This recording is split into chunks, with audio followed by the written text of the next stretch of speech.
Matthew 6:26. Look at the birds of the air. They do not sow or reap or store away in the barns, and yet your heavenly Father feeds them. Are you not much more valuable than they?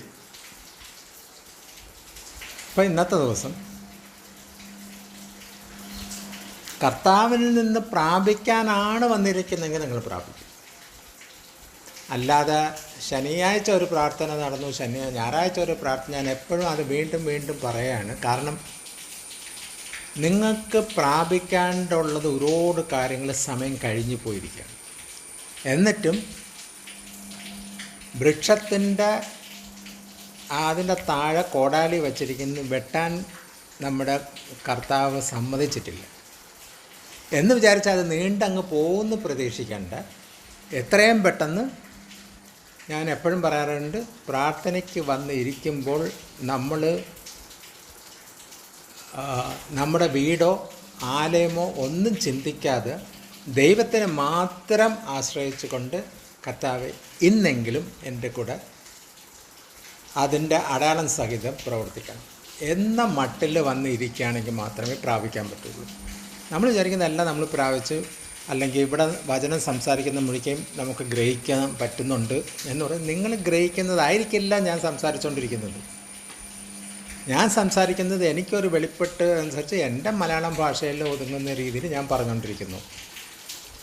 അതും 100% പൂർണ്ണമല്ല. കാരണം കർത്താവ് എന്നെ വെളിപ്പെടുത്തിയിരിക്കുന്നതിൻ്റെ അത്രയും ലെവലിൽ എനിക്ക് പറഞ്ഞ് ഫലിപ്പിക്കാൻ പറ്റുന്നുമില്ല. എന്നാലും ആ ഉള്ളത് തരുന്നു. അപ്പോൾ നമ്മുടെ അടുത്ത് എനിക്ക് തന്നിരിക്കുന്നത് സ്റ്റാൻഡേർഡ് 1ൻ്റെ അറിവ് വെച്ചിട്ടാണ് എന്നെ ആ ഇത് വെളിപ്പെടുത്തി തന്നിരിക്കുന്നത്. ഞാൻ നിങ്ങളുടെ അടുത്ത് സംസാരിക്കുമ്പോൾ എൻ്റെ ഫ്രണ്ടിൽ ഇരിക്കുന്നത് ദൈവത്തിന് അറിയാം. ഈ നഴ്സറി ക്ലാസ്സും പോലും ഇല്ലല്ലോ. അതിന് മുമ്പേ പിള്ളേരെ കൊണ്ടുപോയി സ്കൂളിൽ ഇരുത്തുമല്ലോ. അതേ കണക്ക് ഉള്ളവരാണെന്നാണ്. അപ്പോൾ നിങ്ങൾ ആ രീതിയിൽ അത് ഗ്രഹിക്കാൻ ശ്രമിക്കണം, അല്ലെങ്കിൽ അതിൻ്റെ ആഴങ്ങൾ ശ്രമിക്കണം. അല്ലാതെ ഞാൻ അറിയാം, അത് പറഞ്ഞത് എനിക്ക് മനസ്സിലായി എന്ന ഭാവത്തിലാണ് നിങ്ങൾ എണീക്കുന്നെങ്കിൽ ഒന്നും പ്രാപിക്കത്തില്ല. കാരണം ഞാനെല്ലാം തികഞ്ഞു എന്നിരിക്കുന്നവൻ, എല്ലാം അറിയാം എന്നിരിക്കുന്നവർ ദൈവത്തിൻ്റെ ആത്മാവ് വീണ്ടും വീണ്ടും പറയാണ്, എല്ലാം അറിയാം എന്ന് പറഞ്ഞിരിക്കുന്നവർ ഒന്നും അറിഞ്ഞോടാം. കാരണം ദൈവത്തിന് ഇന്ന് പറയേണ്ടത് ഇതിൽ കൂടെ. ചിലപ്പോൾ ഇതേ വചനം തന്നെ അടുത്ത പ്രാവശ്യം സംസാരിക്കുമ്പോൾ അത് വേറെ രീതിയിലാണ് വരുന്നത്. അതെങ്ങനെ വരുന്നത്? അത് ആത്മാവ് അപ്പോഴത്തേക്ക് അന്നത്തെ ആവശ്യത്തിനുള്ള തരും. ഇവിടെ ഞാൻ സംസാരിക്കുമ്പോൾ ഇത് ദുബായിലുള്ളവർക്കുള്ളതല്ല, ഈ പറയുന്ന നമ്മൾ 5 പേർക്ക് വേണ്ടി മാത്രമാണ്. അപ്പോൾ 5 പേർക്ക് ഗ്രഹിക്കാനും പറയാനും മനസ്സിലാക്കാൻ വേണ്ടി തന്നിരിക്കുന്ന അത് പ്രാപിക്കാൻ വേണ്ടി അത് എനിക്ക് കിട്ടണം. അതിൽ പാർഷ്യാലിറ്റി നിങ്ങൾ കാണിച്ചാൽ കുഴപ്പമൊന്നുമില്ല. നമ്മൾ ചോദിക്കും, അയ്യോ എനിക്ക് കിട്ടിയില്ലെങ്കിൽ കുഴപ്പമില്ല, എൻ്റെ ഭാര്യയ്ക്ക് കിട്ടട്ടെ അല്ലെങ്കിൽ എൻ്റെ മക്കൾക്ക് കിട്ടട്ടെ എന്നാൽ ആ പരിപാടിയില്ല. ആത്മീയ കാര്യം, ദൈവിക കാര്യം അത് എനിക്ക് തന്നെ കിട്ടണം. കാരണം ഞാൻ നിങ്ങൾക്ക് കിട്ടട്ടെ എന്ന് പറഞ്ഞ് പ്രാർത്ഥിച്ചുകൊണ്ട് ഞാൻ എനിക്ക് പോലും കിട്ടാതെ വരികയാണെങ്കിൽ കർത്താവിൻ്റെ 2ാം വരവിൽ സമയത്തിന് എന്തെങ്കിലും ഒരു യോഗ്യത ഉണ്ടെങ്കിൽ എനിക്ക് പോകാനുള്ളത് അതും ഞാൻ തന്നെ തടസ്സപ്പെടുത്തുകയാണ്. കാരണം ഞാൻ പ്രാപിക്കുന്നില്ല. ഞാൻ പ്രാപിച്ച് കർത്താവ് ആവശ്യപ്പെടുന്നത് നമ്മൾ ചെയ്യുന്നില്ല. അതുകൊണ്ട് അവരവർ ആത്മീയ കാര്യത്തിൽ അവരവർ പ്രാർത്ഥിച്ചാലേ വിജയം നടക്കുള്ളൂ. അല്ലാതെ അടുത്തിരിക്കുന്നവർക്കും മറ്റവർക്കും നമ്മുടെ ബന്ധുക്കളും നമ്മുടെ അവിടെ ഇവിടെയൊക്കെ ഉള്ളവർക്കും എന്ന് പറഞ്ഞ് കാത്തുകൊണ്ടിരുന്നാൽ നടക്കത്തില്ല. അവരവർ പ്രാപിക്കണം. ആത്മീയ കാര്യത്തിന് അവരവർ തന്നെയാണ്. വേറെ മക്കളുടെ കാര്യം പറഞ്ഞ് ചിന്തിച്ചിട്ടൊന്നും ഒരു രക്ഷയില്ല.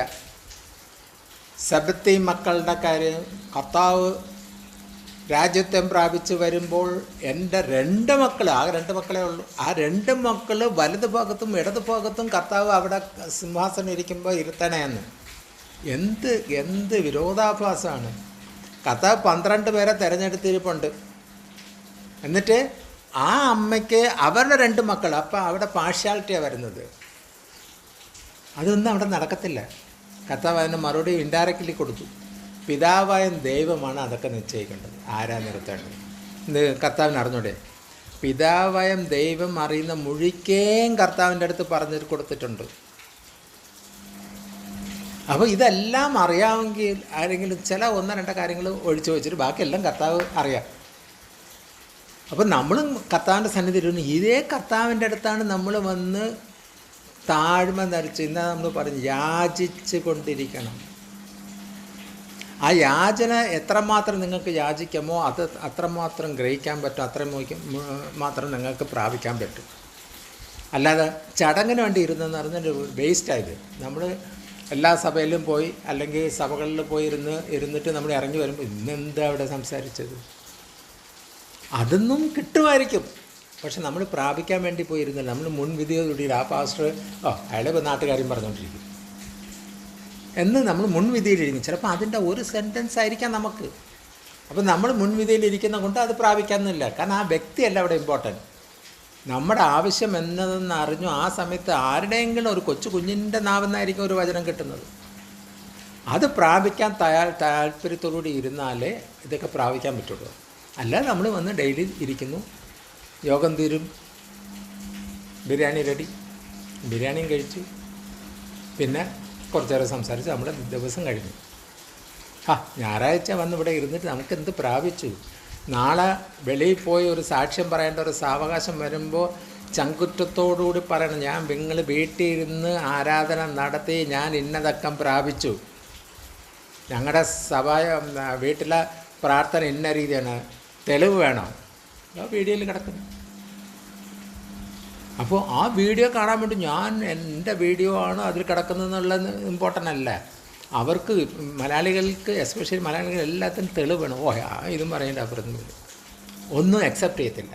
നമ്മൾ സത്യമായിട്ടുള്ള ആ ദൂതുകൾ, ഇപ്പം ഇന്നലെ മിഷൽ സാക്ഷ്യം പറഞ്ഞ് അതേപോലെ പിള്ളേരൊക്കെ പറയാൻ തുടങ്ങിയത്. എന്തോ ആയിക്കോട്ടെ, കർത്താവ് നമ്മളെ തുടക്കക്കാരാക്കിയല്ലോ. നമ്മൾ വ്യത്യാസമാണ്. അവിടെ എല്ലാവരെക്കാളും നമ്മൾ ഏത് സഭയിൽ പോയിരുന്നാലും നമ്മൾ വ്യത്യാസമാണ്. ഞാൻ അന്ന് മുതൽ പറയും, നമ്മുടെ ദൈവം വേറെ രീതി കണ്ടിരിക്കുന്നു. അല്ലാതെ ആ ചടങ്ങ് രീതിയിൽ പോയി സാക്ഷ്യം വല്ലഭനും എന്നും പറഞ്ഞുകൊണ്ടിരിക്കുന്നതല്ലേ. ആ വ്യത്യാസം നമ്മൾ മിഷൻ്റെ അടുത്ത് അങ്ങനെ പറഞ്ഞാൽ അങ്ങനെ സാക്ഷ്യം പറയാൻ വേണ്ടി, അത് ആ സമയം വന്നപ്പോൾ എണീറ്റ് പോയി സാക്ഷ്യം പറഞ്ഞു, കൃത്യമായിട്ടത് പറഞ്ഞു. അപ്പോൾ ബാക്കി പിള്ളേർക്കും അത് അതാണ് ഒരു സാക്ഷ്യം മറ്റൊരു സാക്ഷ്യം ഉളവാവണം. അപ്പോൾ ആ ഉളവാവുന്നതാണ് ഇപ്പം നമ്മൾ ഇന്നലെയൊക്കെ കേട്ടത്. അതൊക്കെ കേൾക്കുമ്പോൾ നിങ്ങളുടെ നാവിൻ്റെ തുമ്പത്തിൽ ആത്മാർത്ഥമായിട്ടൊരു സ്തുതി വന്നോ? ആരോ പറഞ്ഞോട്ട്, സഭയിലുള്ള ഒരാളാണ് മിഷന് പകരം സഭയിൽ വേറൊരാളായിരിക്കും പറയുന്നത്. പക്ഷെ അതിൽ ആത്മാർത്ഥത നമുക്ക് തോന്നുകയാണെങ്കിൽ അത് അങ്ങനെയാണ്. ആ കൊച്ചങ്ങനെ പറയാറില്ല, പക്ഷേ ഇപ്പോൾ പറഞ്ഞ് അതാണ് മാനസാന്തരം. അപ്പോൾ അത് പറഞ്ഞെന്ന് പറയുമ്പോൾ നമ്മളുടെ ഉള്ളിൽ നിന്നൊരു സ്തോത്രം, താങ്ക്സ് ഗിവിങ് വരുമ്പോഴാണ് അതിലാണ് ആ ദൈവത്തിൻ്റെ സാന്നിധ്യം വരുന്നത്. അല്ലാതെ നമ്മൾ എല്ലാവരും പറഞ്ഞു സ്തോത്രം, അടുത്തിരിക്കുന്ന കേക്കട്ട് ഒത്തുകൂടെ ഉറച്ച് നമ്മൾ പറഞ്ഞു. ഇതൊക്കെ കപടത്തിൻ്റെ കൂട്ടായ്മയാണ്, അല്ലാതെ ആത്മീയമായിട്ട് ദൈവ തേജസ്സിൽ വന്നിരിക്കുന്നവരുടെ കൂട്ടായ്മയല്ല. അതുകൊണ്ടാണ് നിങ്ങളുടെ അടുത്തൊക്കെ പറയുന്നത്, നിങ്ങൾ വന്നിരിക്കുമ്പോൾ പ്രാപിക്കണമെന്ന് പറഞ്ഞിട്ട് വന്നിരിക്കണം. ഇന്ന് കർത്താവിന് എന്ത് എനിക്ക് തരാൻ പറ്റുമോ അത് പ്രാപിക്കണം. ഇന്ന് വചനത്തിൻ്റെ എത്രമാത്രം ആഴത്തിൽ എനിക്ക് മനസ്സിലാക്കി തരാൻ പറ്റുമോ, ഹൃദയം തുറന്ന് തരാതെ അവർക്ക് ഗ്രഹിക്കാൻ പറ്റത്തില്ല. അപ്പോൾ ആദ്യം കർത്താവ് ഹൃദയം തുറന്ന് തരണം. പിതാവായ ദൈവം ഹൃദയം തുറന്ന് തരണം.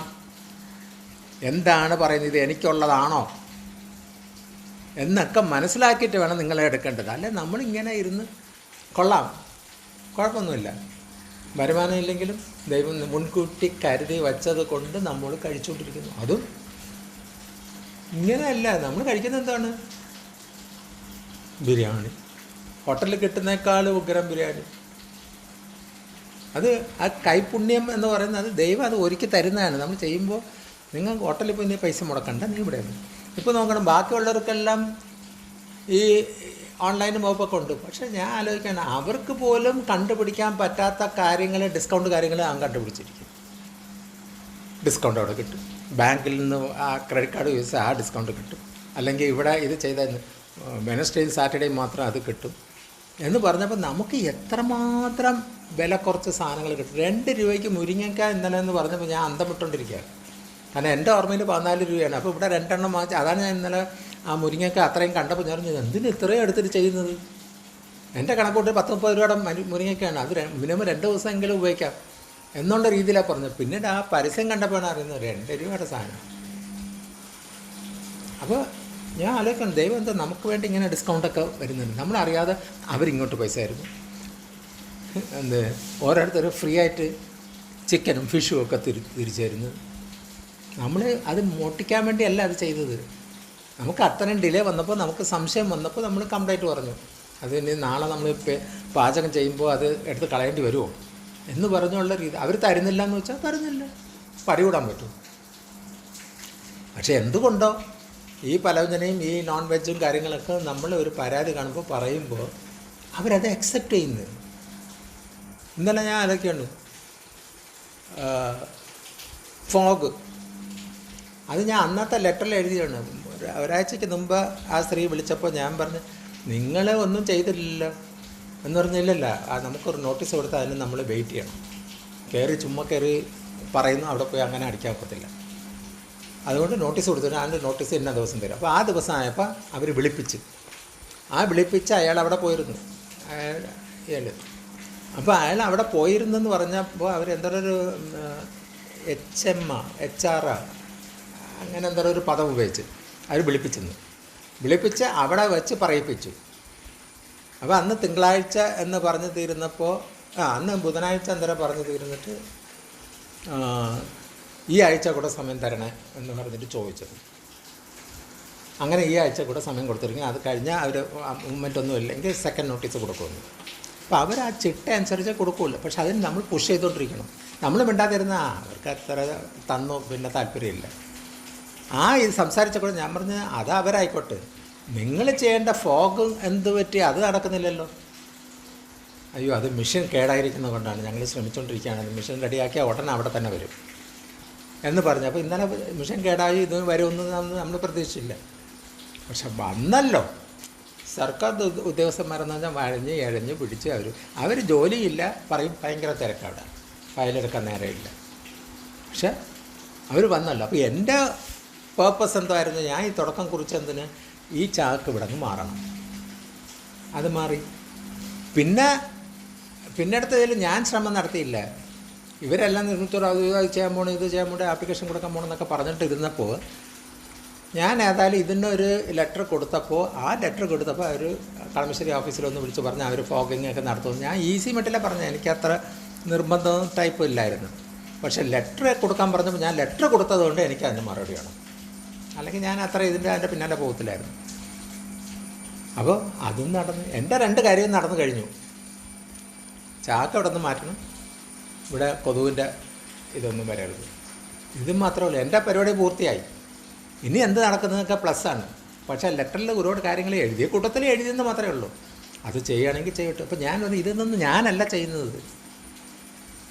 അന്ന് ഞാൻ പറഞ്ഞു വരുന്നത്, കർത്താവ് ദൈവത്തിൻ്റെ മക്കളെ എത്രമാത്രം കരുതുന്നെന്നുള്ള കാര്യം നമ്മൾ അറിയണം. നമ്മുടെ കഴിവൊന്നും അല്ല. നമ്മളൊരു കാര്യം ചോദിച്ചു, നമ്മൾ എഴുതിയപ്പോൾ നമ്മൾ അവിടെ വിളിച്ച് പറഞ്ഞപ്പോൾ അവർ പെട്ടെന്ന് വന്നു, അതൊന്നും അല്ല.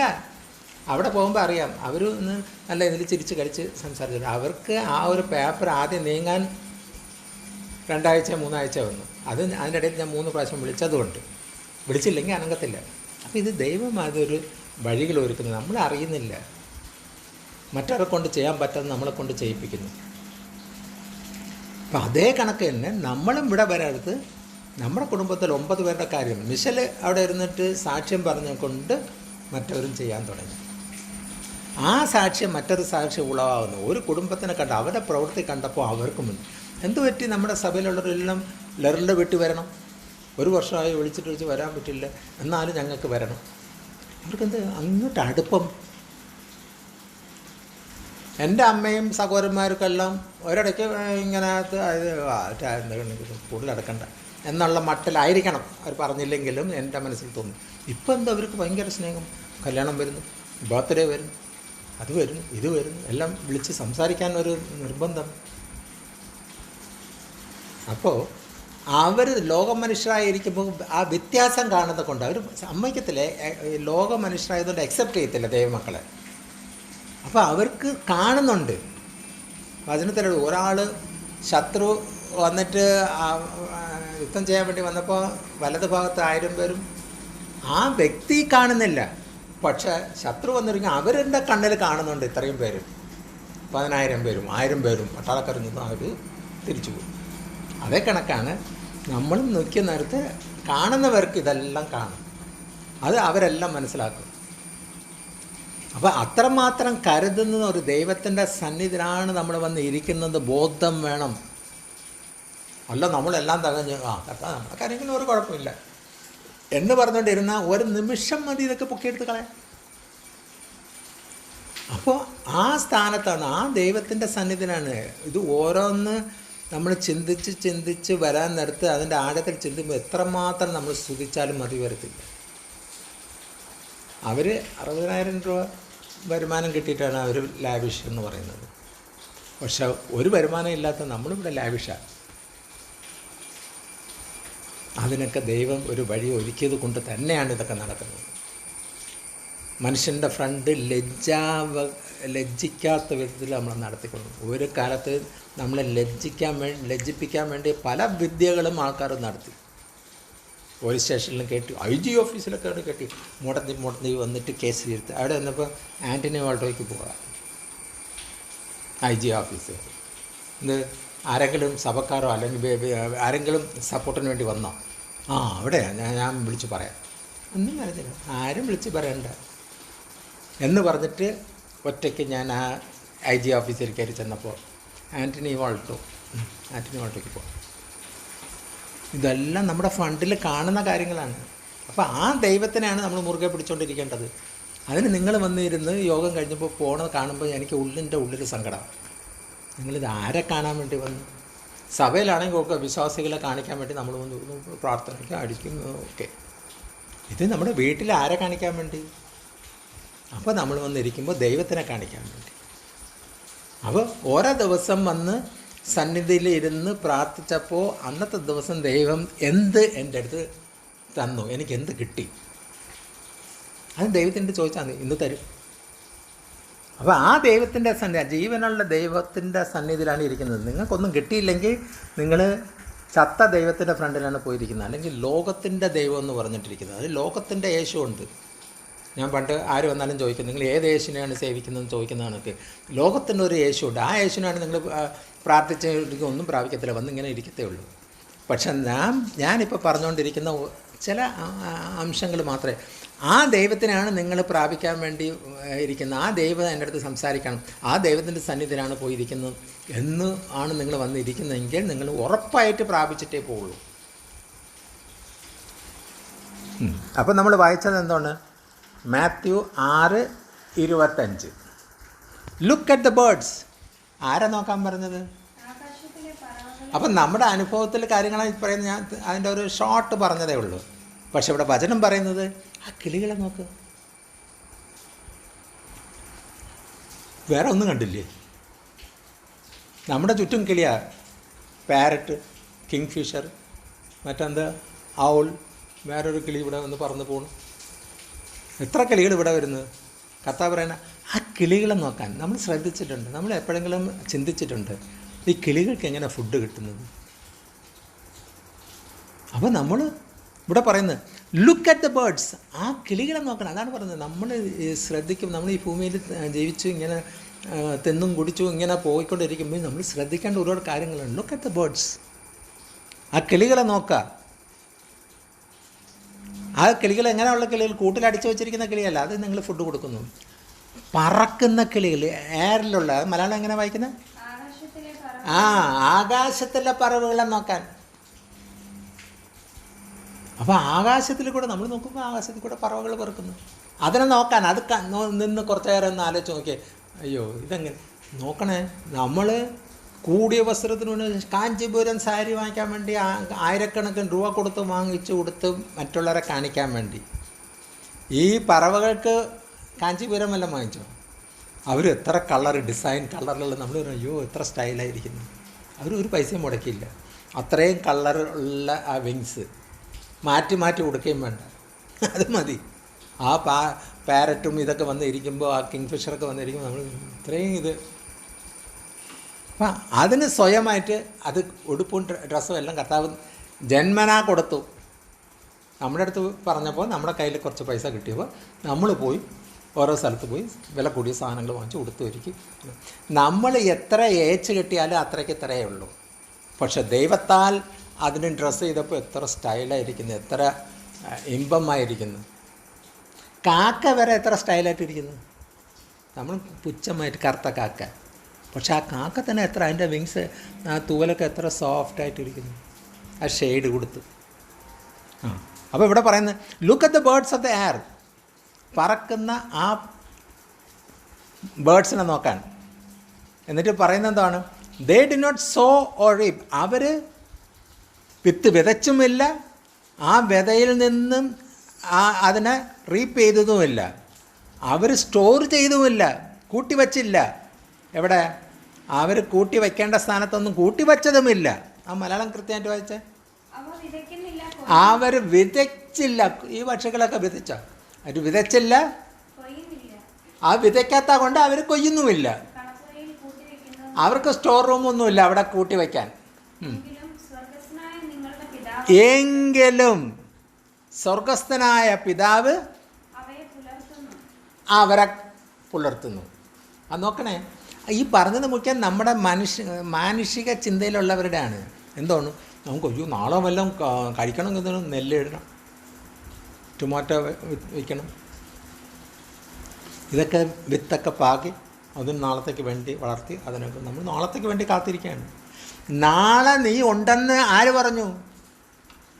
ശ്വാസം തന്ന ദൈവം തന്നെ ആ ശ്വാസം ഇന്ന് ഈ നിമിഷം എടുത്താൽ നീ കിളച്ചതും വിത്ത് വിതച്ചതും ഒക്കെ എവിടെ പോയി? ഇപ്പം നമ്മൾ നാളെ എന്ന് പറഞ്ഞ് ചിന്തിച്ചുകൊണ്ടിരിക്കുന്നു. നാളത്തെ കാര്യം എൻ്റെ കർത്താവ് ഞാൻ ആലോചിക്കുകയാണ്. നമ്മൾ കല്യാണമൊക്കെ കഴിഞ്ഞ് ജോലി എന്നിട്ട് ഇവരെ 7th ഡേയിൽ കൊണ്ട് ചേർത്തപ്പോൾ ഓമനയും അമ്മയൊക്കെ ചോദിച്ചു, ആളുടെ വേറെ ഒന്നും കണ്ടില്ല, 7th ഡേ ഇംഗ്ലീഷ് മീഡിയത്തിലേ ചേർക്കുള്ളൂ, എന്ത് കണ്ടിട്ടാണ്, ഫീസൊക്കെ ആരെ കണ്ടിട്ടാണ് എന്ന് പറഞ്ഞപ്പോൾ നാളത്തെ കാര്യം ചിന്തിച്ചില്ല ഞാൻ. പക്ഷേ എനിക്ക് അന്നേ എന്തോ ആത്മീയം അല്ലെങ്കിൽ എൻ്റെ മനസ്സിലുണ്ടായിരുന്നത് ഇംഗ്ലീഷ് മീഡിയം തന്നെ പഠിക്കണം. ആ ഇംഗ്ലീഷ് മീഡിയം പഠിച്ച് കൊണ്ട് വന്നത് കൊണ്ട് തന്നെയാണ് ഇവർ ഈ അവസ്ഥയിൽ നിൽക്കുന്നത്. നമ്മുടെ കുടുംബത്തിൽ നിന്ന് പഠിച്ചവരുണ്ടല്ലോ, ഗ്രാജുവേഷൻ, എഞ്ചിനീയർ, കമ്പ്യൂട്ടർ എഞ്ചിനീയർ, 8 പ്രാവശ്യം എഴുതി ഇങ്ങനെയൊക്കെ ഇരിക്കുന്നവരൊക്കെ ഉണ്ടല്ലോ. ദൈവം എത്രമാത്രം നമ്മൾ ആ ലെവലിൽ വന്നില്ല. നമ്മൾ പോയവരെ പോയി നിർത്തി.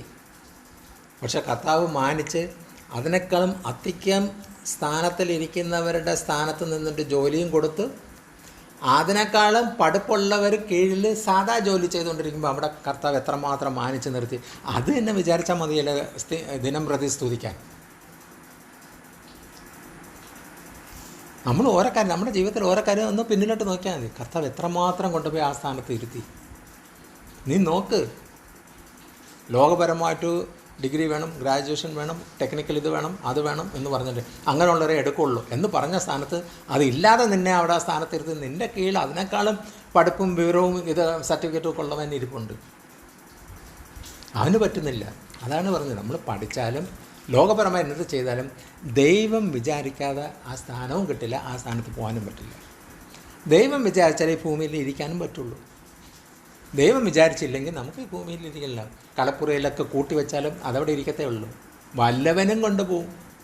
ബാങ്കിൽ കൊണ്ടുപോയി ഫിക്സഡ് ഡിപ്പോസിറ്റ് എല്ലാം കൊണ്ട് ആൾക്കാർ ഇട്ട് തീർന്നിട്ട് അവർ മരണം സംഭവിക്കുമ്പോൾ അവർ കുശുമ്പ് ആരുടെ പേരിലും നോമിനിയും വയ്ക്കത്തില്ല, പറയത്തുമില്ല.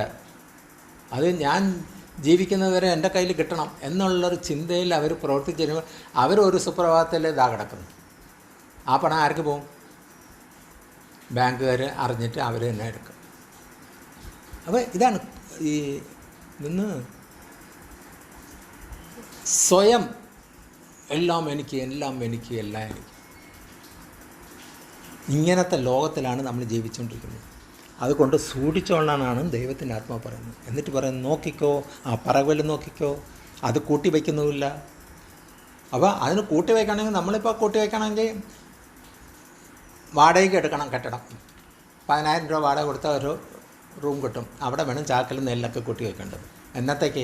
അടുത്ത വർഷം ഈ കള വരുന്നവരെ അവിടെ വയ്ക്കണം. അടുത്ത വർഷം കള വരുമെന്ന് പറഞ്ഞിട്ട് എല്ലാം റെഡിയാക്കി കഴിയുമ്പോൾ അതാ കിടക്കുന്നു. മഴ വന്ന് കൃഷിയും കൊണ്ടുപോയി. പിന്നെന്ത് ചെയ്യും? അതും പോയി. എല്ലാവരും നല്ല രീതിയിലെല്ലാം വെച്ച് തരുന്നപ്പോൾ ഇപ്പം എന്തുവാ, ബാങ്ക് വരെ ആൾക്കാർ മോട്ടിച്ചുകൊണ്ട് പോകുന്നു. വല്ല നീതിയും നടക്കുന്നോ? വല്ലവർക്കും അതിനെ പിടിച്ച് അകത്തിടാൻ പറ്റുന്നോ? അവൻ്റെ മോട്ടിച്ചുകൊണ്ട് പോയത് അവൻ്റെ വസ്തുവും ഇതൊന്നും ഒക്കെ ഈടാക്കിയും ഇട്ടവന് കൊടുക്കാൻ ഇവരെ കൊണ്ട് പറ്റുന്നോ? നീതി ന്യായം ഭൂമിയിലില്ല. ആ നീതിമാനായ ദൈവത്തിൻ്റെ സന്നിധിയിലാണ് നമ്മളിരിക്കുന്നത്. അങ്ങനെ വ്യത്യാസം നമ്മൾ മനസ്സിലാക്കണം. ലോക മനുഷ്യൻ്റെ പ്രവൃത്തിയും ചിന്തയും കാര്യങ്ങളും പോകുന്നിടത്ത് നമ്മൾ ആരെ ഫോളോ ചെയ്യുന്നു? നീതിമാനായ ദൈവത്തിനെയാണ് ഫോളോ ചെയ്യുന്നത്. അല്ലാതെ വോട്ടിട്ട് സർക്കാർ വന്ന് അവനെ അല്ല ഫോളോ ചെയ്യുന്നത്. അവനെ വോട്ടിട്ട് എന്തിന്? അധികാരം കൊടുത്തിരിക്കണം. നീ മോട്ടിച്ചോ, എനിക്കതിന് 1,500 രൂപ മാസം തന്നാൽ അവൻ കോടിയാണ് മുക്കുന്നത്. ഇതാണ് അവസ്ഥ. അത് നമ്മൾ ഇതൊന്നും ചിന്തിക്കുന്നില്ല. നമ്മൾ ശരിക്കും നമ്മൾ അല്ല, നമുക്ക് മിച്ചം വന്ന് നമ്മളെപ്പോലെ ചിന്തിക്കുന്നവൻ അവന് മുമ്പോട്ട് പോകാൻ വഴിയില്ലാതെ വരുമ്പോൾ കൊടുക്കാനും കൂടെ പഠിക്കണം. അതാണ് 2 ഉള്ളവൻ 1 ഇല്ലാത്തവന് കൊടുക്കാൻ പറയുന്നതിൻ്റെ കാരണം ഇതാണ്. അപ്പോൾ away in the barns and yet your heavenly father feeds them. എന്നിട്ടും ഇങ്ങനെ ഉള്ള കിളികളും കാര്യങ്ങളും ഒക്കെ പറക്കുന്നു, അതിന് വരെ ആഹാരം കൊടുക്കുന്നു, വസ്ത്രം കൊടുക്കുന്നു, അതിന് ശക്തി, അതിന് ഇമ്മ്യൂണിറ്റി ഉണ്ടെന്ന് തോന്നുന്നു. ചുമ്മാ പറഞ്ഞു. ഇന്ന് കാലത്ത് നോക്കിയപ്പോൾ രാവിലെ വെട്ടം വീണില്ല, നമ്മളിന്ന് നേരത്തെ എണീറ്റില്ല, അത് നോക്കിയപ്പോൾ അതിൽ കൂടെ പ്രാവുകൾ ഇങ്ങനെ ഉയർത്തി പോണു. അത് ഇറങ്ങി വരാൻ റെസ്റ്റ് എടുക്കാൻ വേണ്ടി നമ്മളൊരു കല്ലെടുത്ത് കഴിഞ്ഞാൽ നിൽക്കത്തില്ല, പിന്നെയും പറക്കും. അപ്പോൾ ഇതിന് എത്ര നേരം ഇങ്ങനെ പറന്നുകൊണ്ടിരിക്കാം? അപ്പോൾ ഇമ്മ്യൂണിറ്റി എത്ര ഉണ്ട്? അതിന് കൊറോണയില്ല, ഒന്നുമില്ല. കടകൾ അടച്ചിരിക്കുന്നതെന്ന് പറഞ്ഞിട്ട് അതിനൊരു വിഷയമൊന്നുമില്ല, അതിന് ആഹാരമുണ്ട്. തുണിക്കട തുറന്ന് വയ്ക്കണം, പോയി തുണി വാങ്ങിക്കണം, ബേർഡിന് തുണിയെല്ലാം വാങ്ങിക്കണം. അതിന് ഓൾറെഡി നല്ല കളർഫുൾ ഡ്രസ്സ് ഇരിക്കുന്നു. അതിന് വെള്ളം കുടിക്കണോ? നമ്മൾ മിനറൽ വാട്ടറേ കുടിക്കുള്ളൂ, വെള്ളം ചൂടാക്കി കുടിക്കുള്ളൂ, കറണ്ടിന് പൈസ ചിലവാക്കിയിട്ട്. അതോ ആ കയ്പ്പ് കിടക്കുന്ന വെള്ളം പോയിരുന്നു അത് കുടിക്കും, അതിന് രോഗമൊന്നുമില്ല. അപ്പോൾ പക്ഷിപ്പനി വന്ന് അവരൊക്കെ ചത്തു എന്ന് പറയുമ്പോൾ നിൻ്റെ ആഹാരം നീ കൊടുക്കും. മനുഷ്യൻ കൊടുത്ത ആഹാരത്തിനാണ് പ്രശ്നം, ദൈവം കൊടുത്ത ആഹാരത്തിന് ഒരു പ്രശ്നവുമില്ല. Yet your heavenly Father feeds them. Are you not much more valuable than they? നിങ്ങൾ ചിന്തിക്കുന്നില്ലേ അതിനേക്കാളും എത്രമാത്രം വിലപിടിപ്പുള്ളതാണ് നമ്മളെല്ലാം? ഇപ്പോൾ ദൈവം തന്നെ പറഞ്ഞിരിക്കുകയാണ്, ഈ പറയുന്ന പക്ഷി മൃഗങ്ങളും കാര്യങ്ങളും എല്ലാം, ലോകത്തുള്ള എല്ലാ ജീവജാലങ്ങളും വച്ചിട്ട് എത്ര വിലപിടിപ്പുള്ളവരാണ് നമ്മൾ. അത് നിങ്ങൾ അറിയുന്നില്ലേ? Much more valuable than they. അവരെക്കാളും എത്രമാത്രം വിലപിടിപ്പാണ് നമുക്ക്. ആ വിലപിടിപ്പെന്ന് പറഞ്ഞാൽ മനുഷ്യൻ. അതിൽ ഏറ്റവും വിലപിടിപ്പ് ആര്? പ്രിയപുത്രനും പുത്രിമാരായവർ. അതുകൊണ്ടാണ് പ്രിയപുത്രനും പ്രിയപുത്രിമാരും എന്ന് സംബോധന ചെയ്യുന്നത്. അപ്പോൾ ലോക മനുഷ്യരെല്ലാം വിലപിടിപ്പുള്ളതാണ്, കാരണം ദൈവത്തിന് ചായ സൃഷ്ടിച്ചത്. പക്ഷേ അതൊന്ന് തിരഞ്ഞെടുക്കുന്നവരാണ്. കർത്താവിൻ്റെ കൽപ്പന അനുസരിച്ച് മാനസാന്തരപ്പെട്ട് രക്ഷിക്കപ്പെട്ട് വരുന്നവർ പ്രിയപുത്രനും പുത്രിമാരുമായിട്ട് സ്വീകരിക്കുന്നു. അപ്പോൾ അതിനേക്കാളും പ്ലസ്സായി കൃപാവരങ്ങളിലും അതിൻ്റെ ദൂതുകളും തന്ന അനുഭവത്തിൽ കൂടെ കഴിഞ്ഞു പോണ നമുക്ക് എത്രമാത്രം നമ്മളെ പ്രിയപ്പെട്ടിരിക്കുന്നു. ദൈവം നമ്മുടെ കൂടെ സംസാരിച്ച് നമ്മുടെ ജീവിതത്തിൽ നടക്കുന്നു. മറ്റ് നമ്മുടെ കൂടെയുള്ള വിശ്വാസികളെന്ന് അവകാശപ്പെടുന്നവരുടെ വീട്ടിൽ നടക്കുന്നില്ല. അപ്പോൾ നമ്മൾ എത്രമാത്രം പ്രിയപ്പെട്ടവരാണെന്ന് മനസ്സിലാക്കിക്കൊണ്ട് ആ ദൈവത്തിന് എത്രമാത്രം കീഴ്പ്പെട്ട് താഴ്മ ധരിച്ചുകൊണ്ട് യാചിച്ച് കർത്താവിൻ്റെ സന്നിധിയിൽ ഇരിക്കണം. താഴ്മ ധരിച്ച് മാനസാന്തരപ്പെട്ട് ദിനം പ്രതി മാനസാന്തരത്തിലൂടെ ഇരിക്കണം. അതുകൊണ്ട് ഞാൻ തുടക്കം പറഞ്ഞത്, നമ്മൾ പ്രാർത്ഥിക്കാൻ വന്നിരിക്കുമ്പോൾ ഈ പറയുന്ന ദൈവത്തിൻ്റെ സന്നിധിയിലാണ് നമ്മൾ ഇരിക്കുന്നതെന്ന് ആ ഒരു ആദ്യം അലങ്കാരം വേണം. ദൈവമാർ എന്താണ് അത്? ഇത്രയും നേരം കൊണ്ട് ഇതൊന്നും എനിക്ക് അറിഞ്ഞുകൊണ്ടായിരുന്നു. ഞാൻ പറഞ്ഞു വന്നപ്പോൾ ഇങ്ങനെ പറഞ്ഞു, അത് പറയിപ്പിക്കാൻ വേണ്ടി പറഞ്ഞു, ഞാൻ പറഞ്ഞുകൊണ്ടിരിക്കുന്നു. ഈ ഒരു വാക്യമേ വായിച്ചുള്ളൂ, 26. എന്നിട്ട് നമുക്ക് അതിൻ്റെ 25ാമത്തെ വാക്യം എന്താ? അതുകൊണ്ട് ആദ്യം നമ്മൾ വചനമല്ല സംസാരിച്ചത്, അതിൻ്റെ ഓവറോൾ കാര്യങ്ങൾ നമുക്ക് മനസ്സിലാകുന്ന നമ്മുടെ ഭാഷയിൽ നമ്മൾ സംസാരിച്ചത്. അതുകൊണ്ട് therefore I tell you, അതുകൊണ്ട് ഞാൻ നിങ്ങളുടെ അടുത്ത് പറയുന്നത് എന്താണ്? ഇത്രയും കാര്യങ്ങൾ പറഞ്ഞല്ലോ, വല്ല മനസ്സിലായോ? ഇത്രയും കാര്യം പറഞ്ഞ അതുകൊണ്ട് ഡു നോട്ട് വറി. ഇല്ല ആ തുടക്കം മുതൽ വായിച്ചേ.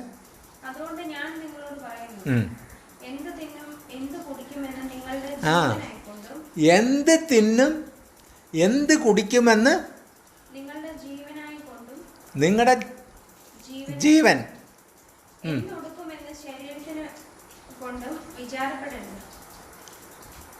I tell you, do not worry about your life. നിങ്ങളുടെ ജീവിതം, നിങ്ങളുടെ ജീവനെ കൊണ്ട് ഒരിക്കലും വറി ചെയ്യേണ്ട കാര്യമില്ല. അയ്യോ എൻ്റെ ജീവൻ നാളെ എന്തെങ്കിലും സംഭവിക്കുമോ എന്നുണ്ട് അതിനെക്കൊണ്ട് ചിന്തിക്കേ വേണ്ട. വാട്ട് യു വിൽ ഈറ്റ്, നിങ്ങൾ എന്ത് തിന്നും എന്ത് കുടിക്കും, നിങ്ങളുടെ ശരീരത്തിന് എന്തെങ്കിലും അസുഖങ്ങളും കാര്യങ്ങൾ വരുമോ അതിനെയും കുറിച്ച്. വാട്ട് യു വിൽ വെയർ, എന്ത് ധരിക്കും, ഈസ് നോട്ട് ആ മലയാളം വായിച്ച ആ വസ്ത്രം ധരിക്കാൻ വേണ്ടി, വസ്ത്രത്തിന് വേണ്ടി.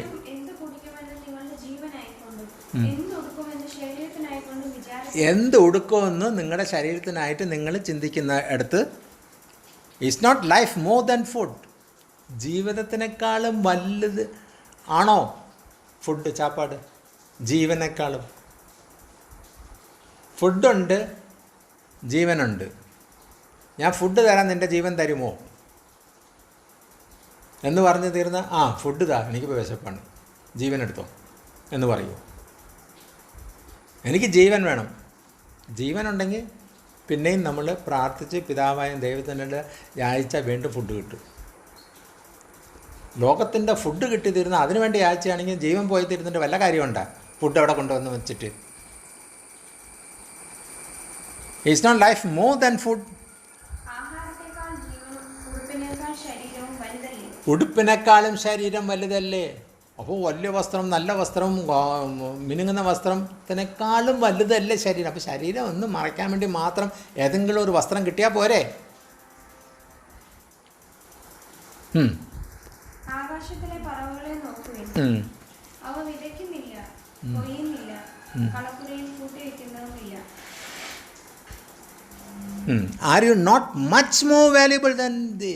അപ്പോൾ നമ്മൾ ആദ്യം പറഞ്ഞാണ് ഈ പറവുകളൊക്കെ നോക്ക്, ഇതൊന്നും കൂട്ടയും കാര്യങ്ങളും ചെയ്യുന്നില്ല. അതിനേക്കാളും വിലപിടിപ്പല്ലേ നമ്മൾ? ഫുഡിനേക്കാളും ജീവനല്ലേ വില? വസ്ത്രത്തിനേക്കാളും നമ്മുടെ ശരീരമല്ലേ വില? അപ്പോൾ നമ്മൾ ഒന്ന് ചിന്തിക്കുമ്പോൾ തന്നെ നമുക്കറിയാം, ശരിയാണല്ലോ. അപ്പോൾ ഇതൊന്നും സ്കൂളും കോളേജിൽ പോയി പഠിപ്പിച്ച് ആരെങ്കിലും തരേണ്ട കാര്യമല്ല. നമ്മൾ ജീവിതം ഇത്രയും വർഷം ആയില്ലേ, ഇത് മാത്രം മനസ്സിലാക്കിയാൽ മതിയല്ലേ? സിമ്പിളായിട്ട് പറഞ്ഞു, നമ്മൾ അതിലോട്ട് പോകണില്ല. നമ്മൾ കഥ പോലും വായിച്ചിട്ട് പോകുന്ന അതിൻ്റെ അർത്ഥം മനസ്സിലാക്കുന്നില്ല. പക്ഷെ ഇവിടെ പറയുന്നത് എന്താണ്? എന്നിട്ട് പറയുന്നത്, can any one of you by worrying add a single hour to your life? അതെന്താ 27ാമത്തെ വാക്യം? വിചാരപ്പെടുന്നതിനേക്കാൾ. ഞാനിങ്ങനെ വിചാരപ്പെട്ടു, അയ്യോ നാളെ നമ്മൾ എന്താ ചെയ്യാൻ വേണം, ഒരു രക്ഷയില്ല. വിചാരപ്പെടുന്നതിനാൽ നമ്മൾ വിചാരപ്പെട്ടുകൊണ്ടിരുന്നിട്ട് ആ വിചാരം തീരാൻ വേണ്ടി നീളം കിട്ടുമോ ദിവസങ്ങൾ? നമ്മൾ വിചാരപ്പെട്ടിട്ട് ഒരു കാര്യമില്ല. നമ്മളിങ്ങനെ വിചാരിക്കുന്നു, നാളെ നമുക്ക് ഇങ്ങനെ ചെയ്യാം, അല്ലെങ്കിൽ അവരിങ്ങനെ വന്നാൽ നമുക്ക് എന്താ ചെയ്യണം. ഈ വിചാരം എന്തിന്? ഇവിടെ എൻ്റെ അടുത്ത് ചോദിക്കുന്നു, ആർക്കും അതൊരു ടെൻഷനൊന്നുമില്ല. കാരണം ഞാൻ ഇങ്ങനെ വിചാരിക്കാറില്ല. ഇന്നത്തെ കാര്യം, ഇപ്പോഴത്തെ കാര്യം.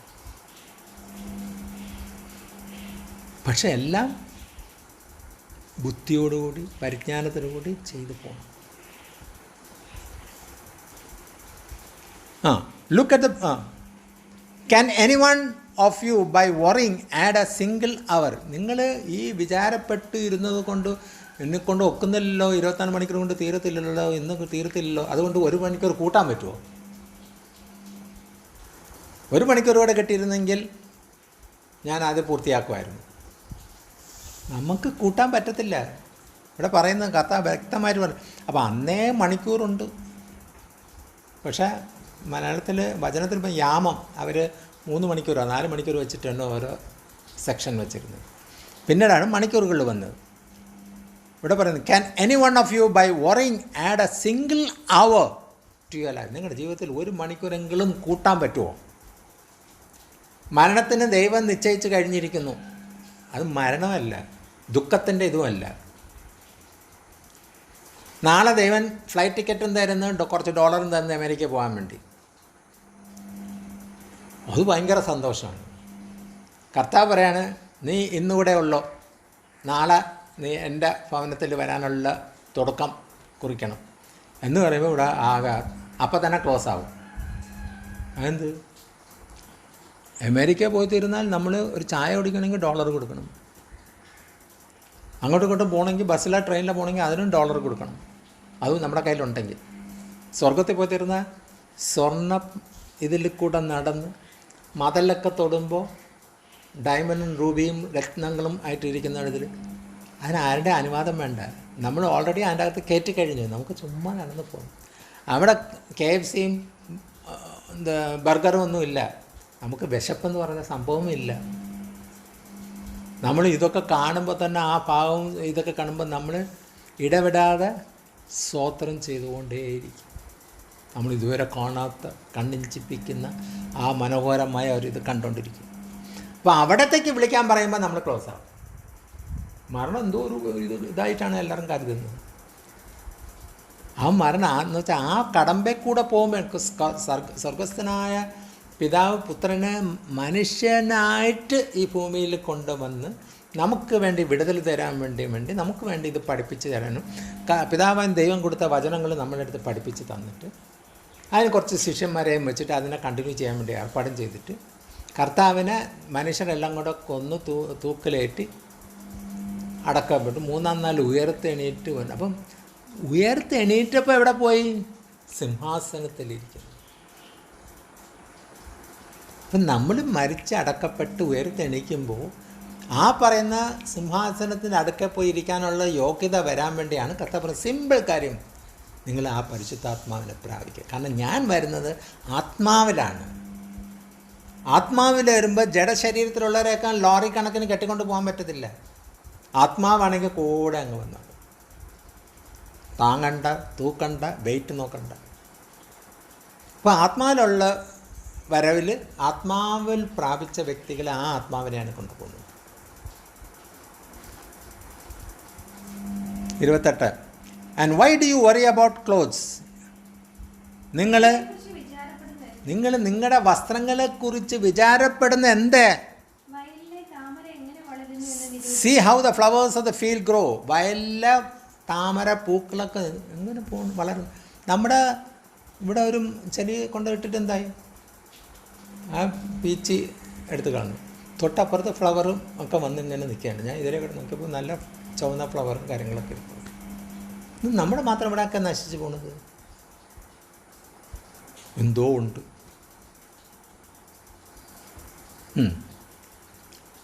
Flowers of the field grow, they do not labour or spin. ഈ അവിടെ ആ തടാകത്തിൽ അല്ലെങ്കിൽ അവിടെ ഇട്ടിരിക്കുന്ന വൃക്ഷങ്ങളൊക്കെ ചെറിയ ഇതൊക്കെ വന്ന് അതിൻ്റെ ഫ്ലവറൊക്കെ വിരിഞ്ഞു വരുന്നു. അതാരും കൃഷി ചെയ്തോ അല്ലെങ്കിൽ പണം മുടക്കിയോ അല്ലെങ്കിൽ അധ്വാനിച്ചോ അതൊന്നും ചെയ്യുന്നില്ല. എന്നിട്ടും അത് പൂക്കൾ വരുന്നു.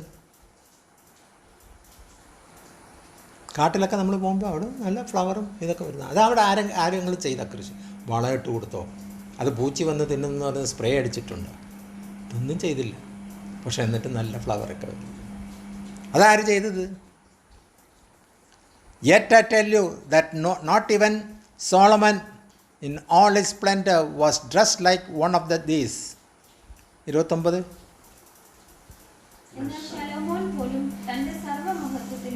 എന്നാൽ സലോമൻ പോലും അത്രയും മഹത്വവും ഇതും ഒക്കെ ഉള്ള വ്യക്തിക്ക് ഇത് ഈ കണ്ടതും പറഞ്ഞും വർണ്ണിച്ചതിനെ കണക്ക് ചമഞ്ഞിരുന്നില്ല. എന്ന് വെച്ചാൽ വസ്ത്രം ധരിച്ച് പെർഫെക്റ്റ് ആയിട്ട് ഇരുന്നില്ല.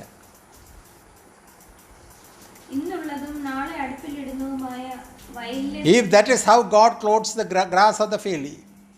ഇങ്ങനെയാണ് ദൈവം ഈ ഫീൽഡിലുള്ള ഗ്രാസിനൊക്കെ ഉടുപ്പിച്ച് നിർത്തുന്നെങ്കിൽ, which is here today and tomorrow is thrown into the fire. വായിച്ച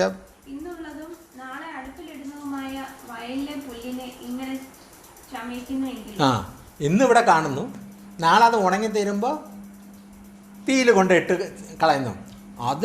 അത് ആ വയലിന്ന് അത് വരുന്നുമ്പോൾ അതിന് എത്രമാത്രം ചമച്ചിട്ടിരിക്കുന്നത്, എത്രമാത്രം ഡ്രസ്സ് ചെയ്ത് എത്രമാത്രം കളർഫുള്ളാക്കിയിരിക്കുന്നത്.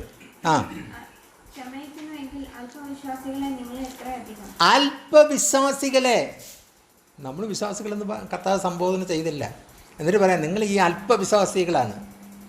നിങ്ങൾ എന്നിട്ടും ഇത്രയൊക്കെ പറഞ്ഞു തന്നിട്ടും നിങ്ങൾ അല്പവിശ്വാസികളാണ്. എന്നിട്ട് പറയണേ, നിങ്ങളെ എത്രമാത്രം, എത്ര അധികം, യു ലിറ്റിൽ ഫെയ്ത്ത്. എന്നിട്ട് ഇപ്പോഴും പറയാണ്, നിങ്ങൾക്ക് അല്പവിശ്വാസമേ ഉള്ളൂ. എന്നിട്ട് എത്ര അധികം ഞാൻ നോക്കുന്നു. നമ്മളിപ്പോഴും അല്പവിശ്വാസികളെന്ന് സംബോധന ചെയ്യാണ് കർത്താവ്. അത് ഇപ്പോഴും പറയാണത്.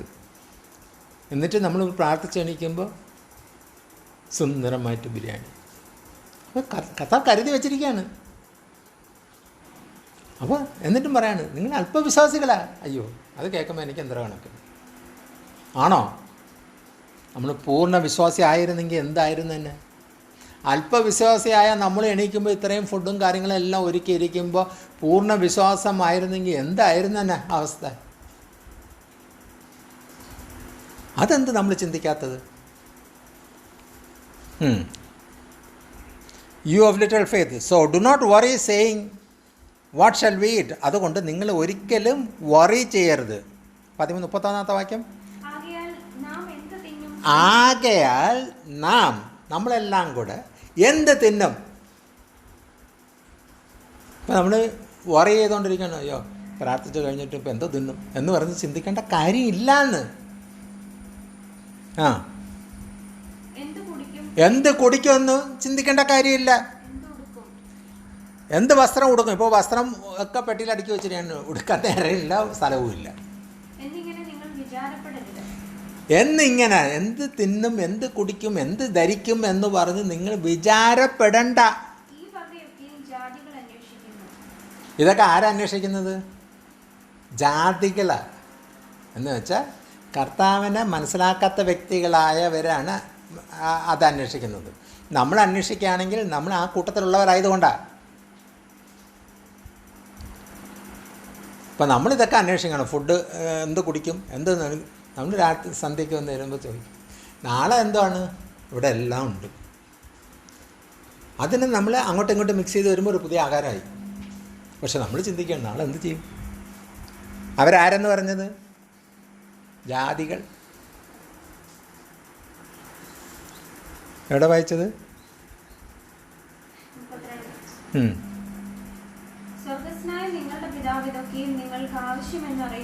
ആ, നമ്മുടെ സ്വർഗസ്ഥനായ പിതാവ് ഇതെല്ലാം നമുക്ക് ആവശ്യമാണെന്ന് അറിയുന്നു.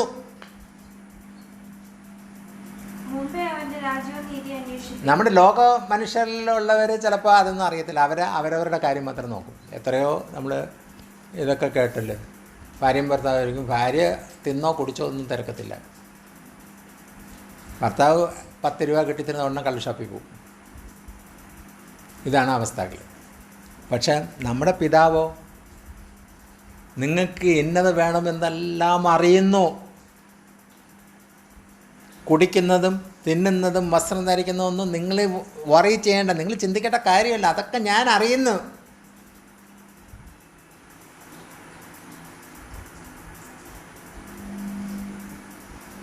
For the pagans run after all these things, and your heavenly Father knows that you need them. ലോകജാതികൾ ഇതിൻ്റെ പിന്നാലെ ഓടെയാണ്. അവിടെ ഫുഡ് കൊടുക്കുന്നു, അവിടെ ഫ്രീ ഡ്രസ്സ് കൊടുക്കുന്നു അങ്ങനെ പറഞ്ഞ് ലോക മനുഷ്യർ അവിടെ ഓടുന്നു. പക്ഷേ സ്വർഗസ്ഥനായ പിതാവ് ഇതെല്ലാം നമുക്ക് വേണ്ടതെന്ന് അറിയാം.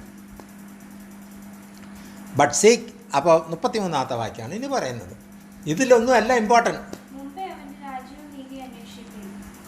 മുൻപേ എൻ്റെ കർത്താവിൻ്റെ രാജ്യവും നീതിയും അന്വേഷിക്കും. ആ രാജ്യം എങ്ങനെയാണ് അതൊന്ന് അന്വേഷിക്കുക, അതൊന്ന് മനസ്സിലാക്കുക. എന്നിട്ട് നീതിമാനായ ദൈവം അവിടെ ഇരിക്കുന്ന ആ ദൈവത്തിൻ്റെ നീതിമാൻ്റെ പ്രവൃത്തികളും കൂടെ നമ്മളൊന്ന് നോക്കാം. Therefore do not worry about tomorrow, for tomorrow will. ഇപ്പോൾ നമ്മൾ വായിച്ചത് but seek first his kingdom and his righteousness and all these things will be given to you as well. ഇതെല്ലാം നിങ്ങൾക്ക് തരും. ഇപ്പോൾ ദൈവം എത്ര ഇതായിട്ട് പറയുന്നു, ഇതെല്ലാം തരുമെന്ന്. ആഹാരത്തിനെ പറ്റിയും ചിന്തിക്കേണ്ട, കുടിക്കുന്ന കാര്യം ചിന്തിക്കേണ്ട, വസ്ത്രത്തിനെ കുറിച്ചും ചിന്തിക്കേണ്ട. ഇതെല്ലാം ഞാൻ തരും. ഇതിൻ്റെ പിന്നാലെ ഓടുന്നവൻ ജാതികൾ എത്രയും. അപ്പോൾ ഈ കർത്താവിൻ്റെ അടുത്താണ് വന്നിരിക്കുന്നത്. അടുത്ത എന്താണ്? Therefore do not worry tomorrow. അതുകൊണ്ട് നിങ്ങൾ നാളത്തെ ചൊല്ലി വിചാരപ്പെടേണ്ട. For tomorrow will worry about itself. നാളത്തെ ദിവസം വറി ചെയ്തോട്ട്. നമ്മൾ വറി ചെയ്യേണ്ട കാര്യമില്ല. നാളെ നമ്മൾ ജീവനോടുകൂടി രാവിലെ എണീറ്റ് വന്ന് വരുമ്പോൾ എന്താ വേണ്ടതെന്ന് കർത്താവിന് നേരത്തെ കൂട്ടി അറിയാം. നമ്മൾ ഓട്ടോമാറ്റിക്കലി അതനുസരിച്ച് പോകും. ഞാനിന്ന് എണീറ്റ് പല്ലൊക്കെ തെച്ച് റെഡിയായി വന്ന് കിച്ചണിൽ വന്ന് എൻ്റെ സ്ക്രാമ്പിൾഡ് എഗ്ഗും മുട്ടയൊക്കെ ചെയ്ത് ഇന്ന് 5:55 ബ്രേക്ക്ഫാസ്റ്റ് കഴിച്ചു തുടങ്ങി. അത് ഓട്ടോമാറ്റിക്കലി ഞാൻ അങ്ങനെ വന്ന് ചെയ്തു. അപ്പോൾ രാത്രി കിടക്കാനെടുത്ത് അയ്യോ രാവിലെ തന്നെ ഇപ്പോൾ എഴുന്നേച്ചിട്ട് ഫുഡ് ഉണ്ടാക്കി കഴിക്കണ്ടേ, ഇതൊന്നും നാളത്തെ പറ്റി ചിന്തയെ വേണ്ട. ഇവിടെ പറയുന്നത് therefore do not worry about tomorrow, for tomorrow will worry about itself. നാളത്തെ കാര്യം നാളത്തെ ദിവസം അത് ചിന്തിച്ചുകൊണ്ട് നടക്കട്ടെ, നമ്മളല്ല. Each day has enough trouble of its on. ഓരോ ദിവസം ആ മലയാളം വായിച്ചേ. നാളത്തെ ദിവസം തനിക്കായി പെടുമല്ലോ, അതത് ദിവസത്തിന് അന്നന്നത്തെ ദോഷം മതി. അതാത് ദിവസത്തിന് അന്നുള്ള ദോഷം തന്നെ അത് ഭാരം ഏറ്റുകൊണ്ട് നടക്കുക. നമ്മൾ വാർത്ത നോക്കി തരുമ്പം ആ ബാങ്കിൽ നിന്ന് കോടിപ്പോയി, അവിടെ വെടിവെച്ചു, ഇവിടെ തൂങ്ങിച്ചത്ത്. ഒരു ദിവസത്തിലെ വാർത്തകൾ നമ്മൾ ഇതിലൂടെ കേൾക്കുന്നത് മാത്രമേ ഉള്ളൂ. ഇത് കേൾക്കാത്ത എത്രയോ വാർത്ത നടന്നുകൊണ്ടിരിക്കുന്നു. ആ ദിവസം ഇത്രയും ഭാരം ആ ദിവസം കൊണ്ട് അടക്കുകയാണ്. നമ്മൾ പിന്നെ അതിനെ ചിന്തിച്ചുകൊണ്ടിരുന്നിട്ട് വല്ല കാര്യമുണ്ട്. Each day has enough trouble of its on. അപ്പോൾ കർത്താവ് പറഞ്ഞു തന്നു അതാത് ദിവസം അതാത് കാര്യങ്ങൾക്ക് ആ ദിവസത്തിന് തന്നെ ഉണ്ട്, അതിന് തന്നെ ചുമന്നെടുക്കാൻ വയ്യാതിരിക്കുന്നു. പിന്നെ എന്തിനാണ് നമ്മൾ ചെന്ന് അതിൽ വീഴുന്നത്? അയാൾ മരിച്ചു, നമുക്ക് അപ്പുറത്തൂടെ പോയി നോക്കാം, വരാതെ ചത്ത എല്ലാം നോക്കാം, അല്ലെങ്കിൽ കൊറോണ വൈറസ് അപ്പുറത്തും കൂടെ ഉണ്ടെന്ന് പോയി തിരക്കാൻ. അത് ദിവസങ്ങളിൽ അത് വരുമ്പോൾ അത് വരെയും പോകുകയൊക്കെ ചെയ്യും. അത് നടന്നോട്ട് നമ്മുടെ അടുത്ത് പറയുന്നത് എന്താണ്? നാളത്തെക്കുറിച്ച് ചിന്തിക്കുകയേ വേണ്ട, ആഹാരത്തിനെക്കുറിച്ച് ചിന്തിക്കുകയേ വേണ്ട, കുടിക്കുന്നത് ഇന്നതെന്ന് പറഞ്ഞ് ചിന്തിക്കുകയേ വേണ്ട, ഇന്ന വസ്ത്രം ധരിക്കണമെന്ന് ചിന്തിക്കുകയേ വേണ്ട. അതിന് എപ്പോഴും അങ്ങനെ ചിന്ത എല്ലാം മനസ്സിൽ വരികയാണെങ്കിൽ വെളിയിലിറങ്ങി നോക്കുക, ഇവിടെ വൃക്ഷത്തിലൊക്കെ ഉഗ്രം കിളികൾ പറക്കുന്ന കാണും. അതിന് ആഹാരം കിട്ടി, അത് വൈകുന്നേരം ഉഗ്രം ആഹാരം കിട്ടിയതുകൊണ്ട് സന്തോഷിച്ച് പാട്ടുപാടി അങ്ങ് പറക്കുന്നു. അതിന് സ്ഥലമുള്ളത് കൊണ്ട് പോയിരിക്കുന്നു. അപ്പോൾ അവരെക്കാളും എത്ര അധികം നമ്മളെ കർത്താവ് നോക്കുമെന്ന് അതിൽ ഞാൻ എടുത്തു പറഞ്ഞൊരു കാര്യമാണ്. ദൈവഛായയിൽ സൃഷ്ടിച്ച മനുഷ്യനെയാണ് എത്ര അധികം ഞാൻ നോക്കുമെന്നാണ്. അപ്പം നമ്മളോ പ്രിയപുത്രനും പുത്രിമാരുമായിട്ട് കർത്താവ് തിരഞ്ഞെടുത്ത കൂട്ടത്തിലാണെന്ന് ഉറപ്പുള്ളത് കൊണ്ട് ഞാൻ പറയണം. അപ്പോൾ അതിനേക്കാളും ആ ജാതികളെക്കാളും എത്ര അധികം നമ്മളെ നോക്കും. ആ നമ്മളാണ് അത്ര നോക്കുന്ന ദൈവത്തിൻ്റെ സന്നിധിയിലാണ് ഞായറാഴ്ച വന്നിവിടെ ഇരിക്കുന്നത്. അപ്പോൾ ഇരിക്കാൻ നേരത്ത് കർത്താവേ എന്നെ നോക്കണം, എനിക്ക് ആഹാരം വസ്ത്രവും എന്നും തരണം, എനിക്ക് മറ്റുള്ളവർക്ക് കൂടെ കൊടുക്കാൻ അവസരം ഒരുക്കി തരണം. ഞാൻ മനസ്സിൽ കൂടെ കുറച്ച് ദിവസം കൊണ്ട് ഇങ്ങനെ ഓടിക്കൊണ്ടിരുന്നു. ഈ കളമശ്ശേരിക്കാർ ഫോഗിങ്ങും വകുപ്പും വന്നില്ലെങ്കിൽ ഞാൻ ഓൺലൈനിൽ കൂടെ നോക്കിക്കൊണ്ടിരുന്നു. ഒരു ഫോഗിങ് മെഷീനൊക്കെ വാങ്ങിച്ച് അതിൻ്റെ മരുന്നൊക്കെ വാങ്ങിച്ചിട്ട് നമ്മളും ഇവിടെ അടിച്ചിട്ട് ഇവർക്കെല്ലാം കൊടുത്തിട്ട് നിങ്ങളും അടിച്ച് എന്ന് പറയും. കാരണം അത് ഹാൻഡിൽ ചെയ്തോണ്ട് എല്ലാവർക്കും അടിക്കാം. ഈ പാവപ്പെട്ടവർക്ക് ഫുഡ് കൊടുത്തു ഇതെല്ലാം കൊടുത്ത് ഓരോരുത്തർ ചെയ്യുന്നില്ലേ. രോഗം വന്നു തീർന്നാൽ അവ ആശുപത്രി പോകുമ്പോൾ ആരെങ്കിലും കൊടുക്കുന്നു, ആ ആശുപത്രി ചിലവൊക്കെ ഞാൻ നോക്കിക്കൊള്ളാം എന്ന് പറഞ്ഞാൽ ഇവിടെ ആശുപത്രിക്കാർ വെട്ടിച്ചാണ് പൈസ എടുക്കുന്നത്. അതുകൊണ്ട് നമ്മൾ കൊടുക്കാൻ നിന്നാൽ ഒരു രക്ഷയില്ല. പക്ഷേ ആ രോഗം വരാതെ വണ്ണം നോക്കാൻ വേണ്ടി നമുക്ക് പറ്റുള്ളൂ. അപ്പോൾ ഇത് വാങ്ങിച്ചു കൊടുക്കുമ്പോൾ ഈ ആകെ കൂടി 43 വീടേ ഉള്ളൂ. അതിനെ നമുക്ക് നോക്കാൻ പറ്റാമെങ്കിൽ ഞാൻ എൻ്റെ മനസ്സിൽ പോയിക്കൊണ്ടിരുന്നതാണ്. ഞാൻ ഇങ്ങനെ വെയിറ്റ് ചെയ്തുകൊണ്ടിരുന്നത്. ഫോഗിങ് വകുപ്പ് ഇവരൊന്നും വന്നില്ല, അങ്ങനെ ഒരു ഇത് വന്ന് തീർന്നാൽ ഒരു മിഷൻ വാങ്ങിച്ചിട്ട് അതിന് മരുന്ന് വാങ്ങിച്ച് കൊടുക്കും, നിങ്ങൾ അടിക്കും. അപ്പോൾ ഓരോ വീട്ടിലും ഇത് ആരാ തന്നത്? നമുക്ക് സുവിശേഷം പറയാനൊരു അവസരമാണോ അത്? എനിക്കറിയില്ല. എങ്ങനെ ചിന്തിച്ചുകൊണ്ടിരുന്നത് അതൊക്കെ നിങ്ങളുടെ അടുത്ത് പറയുമ്പോൾ നിങ്ങൾ മാനസിക ലോകബുദ്ധിയിൽ ഞാൻ പറയുന്നതെന്ന് വിചാരിക്കും. ഇതെല്ലാം ഞാൻ ചിന്തിച്ചുകൊണ്ടിരുന്നത്. പക്ഷേ ദൈവം അതിന് മുമ്പ് ഇന്നലെ 8000 രൂപ ഫോഗിങ്ങിന് കൊടുത്ത് നമ്മുടെ ബില്ല് വല്ലതും വരുമോ എന്ന് പറഞ്ഞിട്ട് നമ്മളിരുന്നു. ഇത് ഈ രീതിയിൽ വല്ല ആയിരുന്നെങ്കിൽ ഇത് 8000 അല്ല 10000 ആണെങ്കിലും ലാഭമാണ്. പക്ഷേ ഒരു പൈസയും കൊടുക്കാതെ നമ്മൾ ചുമ്മാ ലെറ്റർ എഴുതി കൊണ്ടുപോയി അവിടെ കൊടുത്തു. അത് നടത്തിയില്ലേ? ദൈവത്തിന് എത്രമാത്രം സ്തുതിക്കണം. എല്ലാം ഈ പറഞ്ഞത് മുഴുവൻ നമുക്ക് ദൈവം കരുതി തരുന്നില്ലേ? അപ്പോൾ ആ ദൈവത്തിനെയാണ് സ്തുതിക്കേണ്ടത്. ആ ദൈവത്തിനെ മനസ്സിലാക്കിയിട്ടാണ് നമ്മൾ ഇരിക്കുന്നതെങ്കിൽ പ്രാപിക്കാനുള്ളത് നമുക്ക് ഇന്ന് പ്രാപിക്കാമെന്ന് ദൈവത്തിൻ്റെ ആത്മാവ് പറയുന്നത്. എന്നിട്ട് ഇവിടെ പറയാം therefore do not worry about tomorrow. അതുകൊണ്ട് വ്യക്തമായിട്ട് പറയാം, നാളെക്കുറിച്ച് നിങ്ങൾ വറി ചെയ്യേണ്ട കാര്യമില്ല. ഫോർ ടുമോറോ നാളെ എന്ന് പറയുന്നത് നാളത്തെ ദിവസത്തിന് തന്നെ ഓൾറെഡി വറി ചെയ്യാനുള്ള കാര്യങ്ങൾ ഒരുപാട് കിടപ്പുണ്ട്. നമ്മളല്ല. Each day has enough trouble of its on. ഓരോ ദിവസം അതിൻ്റെ ട്രബിൾ തന്നെ ആ ദിവസത്തിനുണ്ട്. നമ്മളെന്തിനാ അതൊക്കെ വറി ചെയ്യുന്നത് എന്ന് ദൈവത്തിന് ആലോചിക്കുന്നു. ഈ കഴിഞ്ഞ 1.5-2 വർഷം ആൾക്കാരായിരുന്നു എന്തെല്ലാം കാര്യങ്ങൾ നമ്മൾ ചുറ്റുവട്ടും ഇങ്ങനെ നടന്നിട്ടുണ്ട്. നമുക്ക് വല്ല വറി വന്നാൽ നമ്മുടെ ആകെക്കൂടി പറയുന്നത് ഒന്ന് വെളിയിറങ്ങി ഒന്ന് അങ്ങോട്ടും കൂടി പോകാൻ പറ്റുന്നില്ല.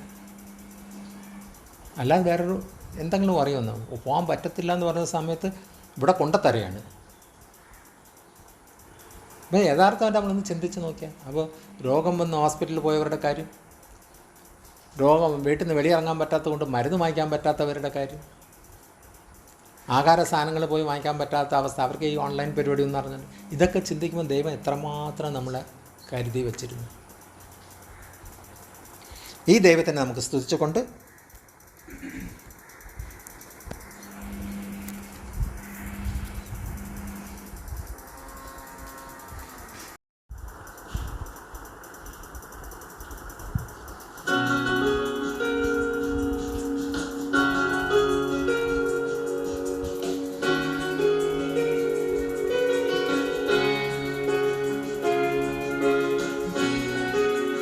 Everyone needs compassion, a love that's never failing. Let mercy follow me. Everyone needs forgiveness, the kindness of the Savior, the hope of a nation.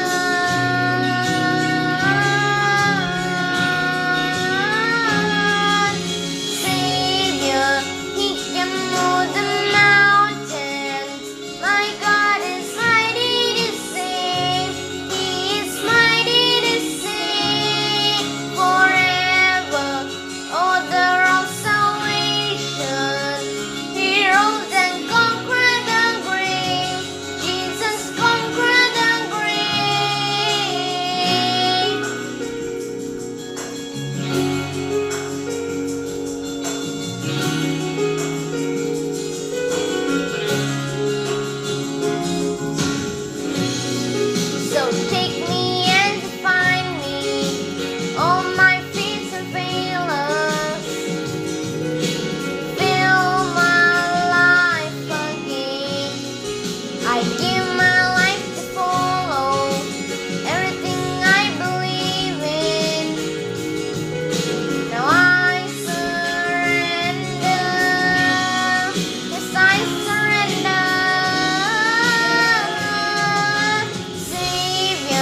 ഭാഗം. സ്വർഗ്ഗസ്ഥനായ നിങ്ങളുടെ പിതാവ് ഇതൊക്കെ നിങ്ങൾക്ക് ആവശ്യമെന്ന് അറിയുന്നുണ്ട്. നമ്മുടെ ആവശ്യമെല്ലാം അറിയുന്ന ഒരു കർത്താവാണ് നമ്മൾ സേവിക്കുന്ന ദൈവം. അപ്പോൾ ദൈവത്തിന് അറിയാൻ നമുക്ക് എന്താണ് ആവശ്യം, ആ ആവശ്യം അറിഞ്ഞാണ് കർത്താവ് നമുക്ക് ആവശ്യത്തിനനുസരിച്ച് കർത്താവ് നമുക്ക് വേണ്ടി ചെയ്തു തരുന്നത്. ആ ദൈവത്തിൻ്റെ മുന്നിലാണ് നമ്മൾ ഇരിക്കുകയും കർത്താവിൽ നിന്ന് പ്രാപിക്കുകയും ആഗ്രഹിക്കുന്നുണ്ടെങ്കിൽ ദൈവം നമ്മളോട് സംസാരിക്കുക. രാവിലെ നേരത്തെ പറഞ്ഞതുപോലെ നമ്മൾ പ്രാർത്ഥിക്കുമ്പോൾ പ്രാപിക്കാൻ വേണ്ടി കർത്താവിൽ നിന്ന് പറയുന്നത് ഏറ്റെടുക്കുകയാണെങ്കിലാണ് നമുക്ക് വിടുതൽ, അല്ലെങ്കിൽ നമുക്ക് വിടുതലില്ല. അത് നമ്മൾ വെറുതെ കേട്ട് ആ വിത്ത് അത് അവിടെ തന്നെ കിടക്കും. അത് ഏറ്റെടുക്കുമ്പോഴാണ് നമ്മുടെ ജീവിതത്തിൽ ഒരു വിടുതൽ കാണാൻ സാധിക്കുന്നത്. അപ്പം കർത്താവിൽ നിന്ന് പ്രാപിക്കുകയും അതനുസരിച്ച് കർത്താവ് നമുക്ക് വേണ്ടി കരുതുന്ന എല്ലാം നമുക്ക് വ്യക്തമാക്കി മനസ്സിലാക്കി തരുന്ന ഭാഗങ്ങൾ കൂടെ ദൈവം നമുക്ക് നടത്തിക്കൊണ്ടിരിക്കുന്നത്. മത്തായി സുവിശേഷം 15-ാം അധ്യായം 32-ാം വാക്യം.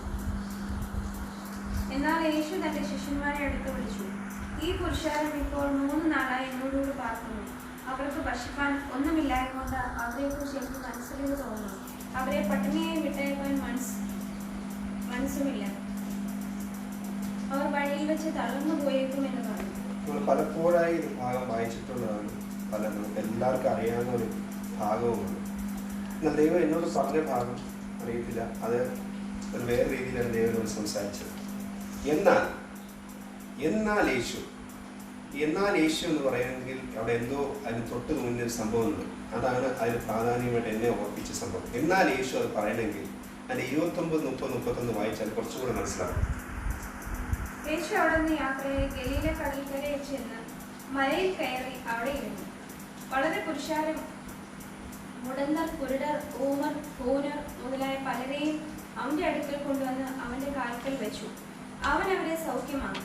ഊമർ സംസാരിക്കുന്നതും കൂനർ സൗഖ്യമാവുന്നതും മുടന്തർ നടക്കുന്നതും കുരുടർ കാണുന്നതും പുരുഷാരം കണ്ടിട്ട് ആശ്ചര്യപ്പെട്ടു. ഇസ്രായേലിന്റെ ദൈവത്തെ മഹത്വപ്പെടുത്തി. കർത്താവ് യേശുക്രിസ്തു ഗലീല കടലരികെ ചെന്ന് മലയിൽ കയറി അവിടെ ഇരുന്നു. കർത്താവ് അവിടെ വന്ന് ഇരുന്നപ്പോൾ അനേകർ എന്ത് ചെയ്തു? രോഗികളായ അനേകരെ കർത്താവിൻ്റെ അടുക്കിലേക്ക് കൊണ്ടുവന്നു. അവിടെ വായിച്ചു വരുമ്പോൾ മനസ്സിലാക്കുന്നത് കർത്താവ് എവിടെയൊക്കെ പോകുന്നു അവിടെ എല്ലാം കർത്താവിൻ്റെ ശിഷ്യന്മാരും കൂടെ പോകുന്നു.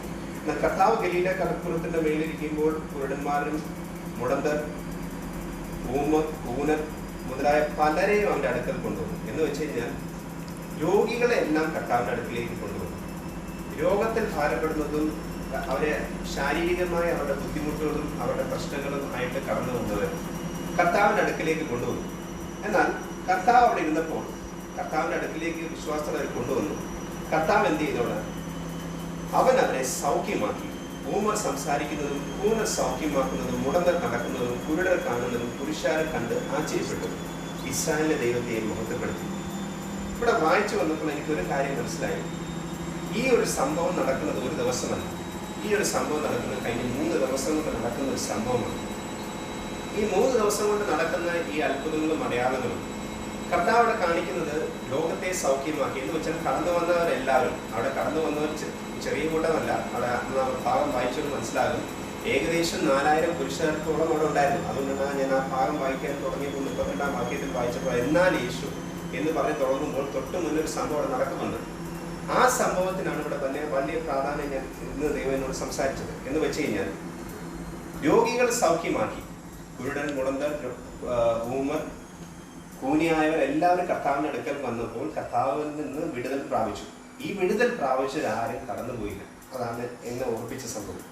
നമ്മുടെ ജീവിതത്തിൽ ഒരു കർത്താവിൽ നിന്ന് വിടുതൽ കിട്ടിക്കഴിഞ്ഞാൽ എല്ലാവരും ആ വിടുതലും കിട്ടി അടങ്ങിയിട്ട് പോകും.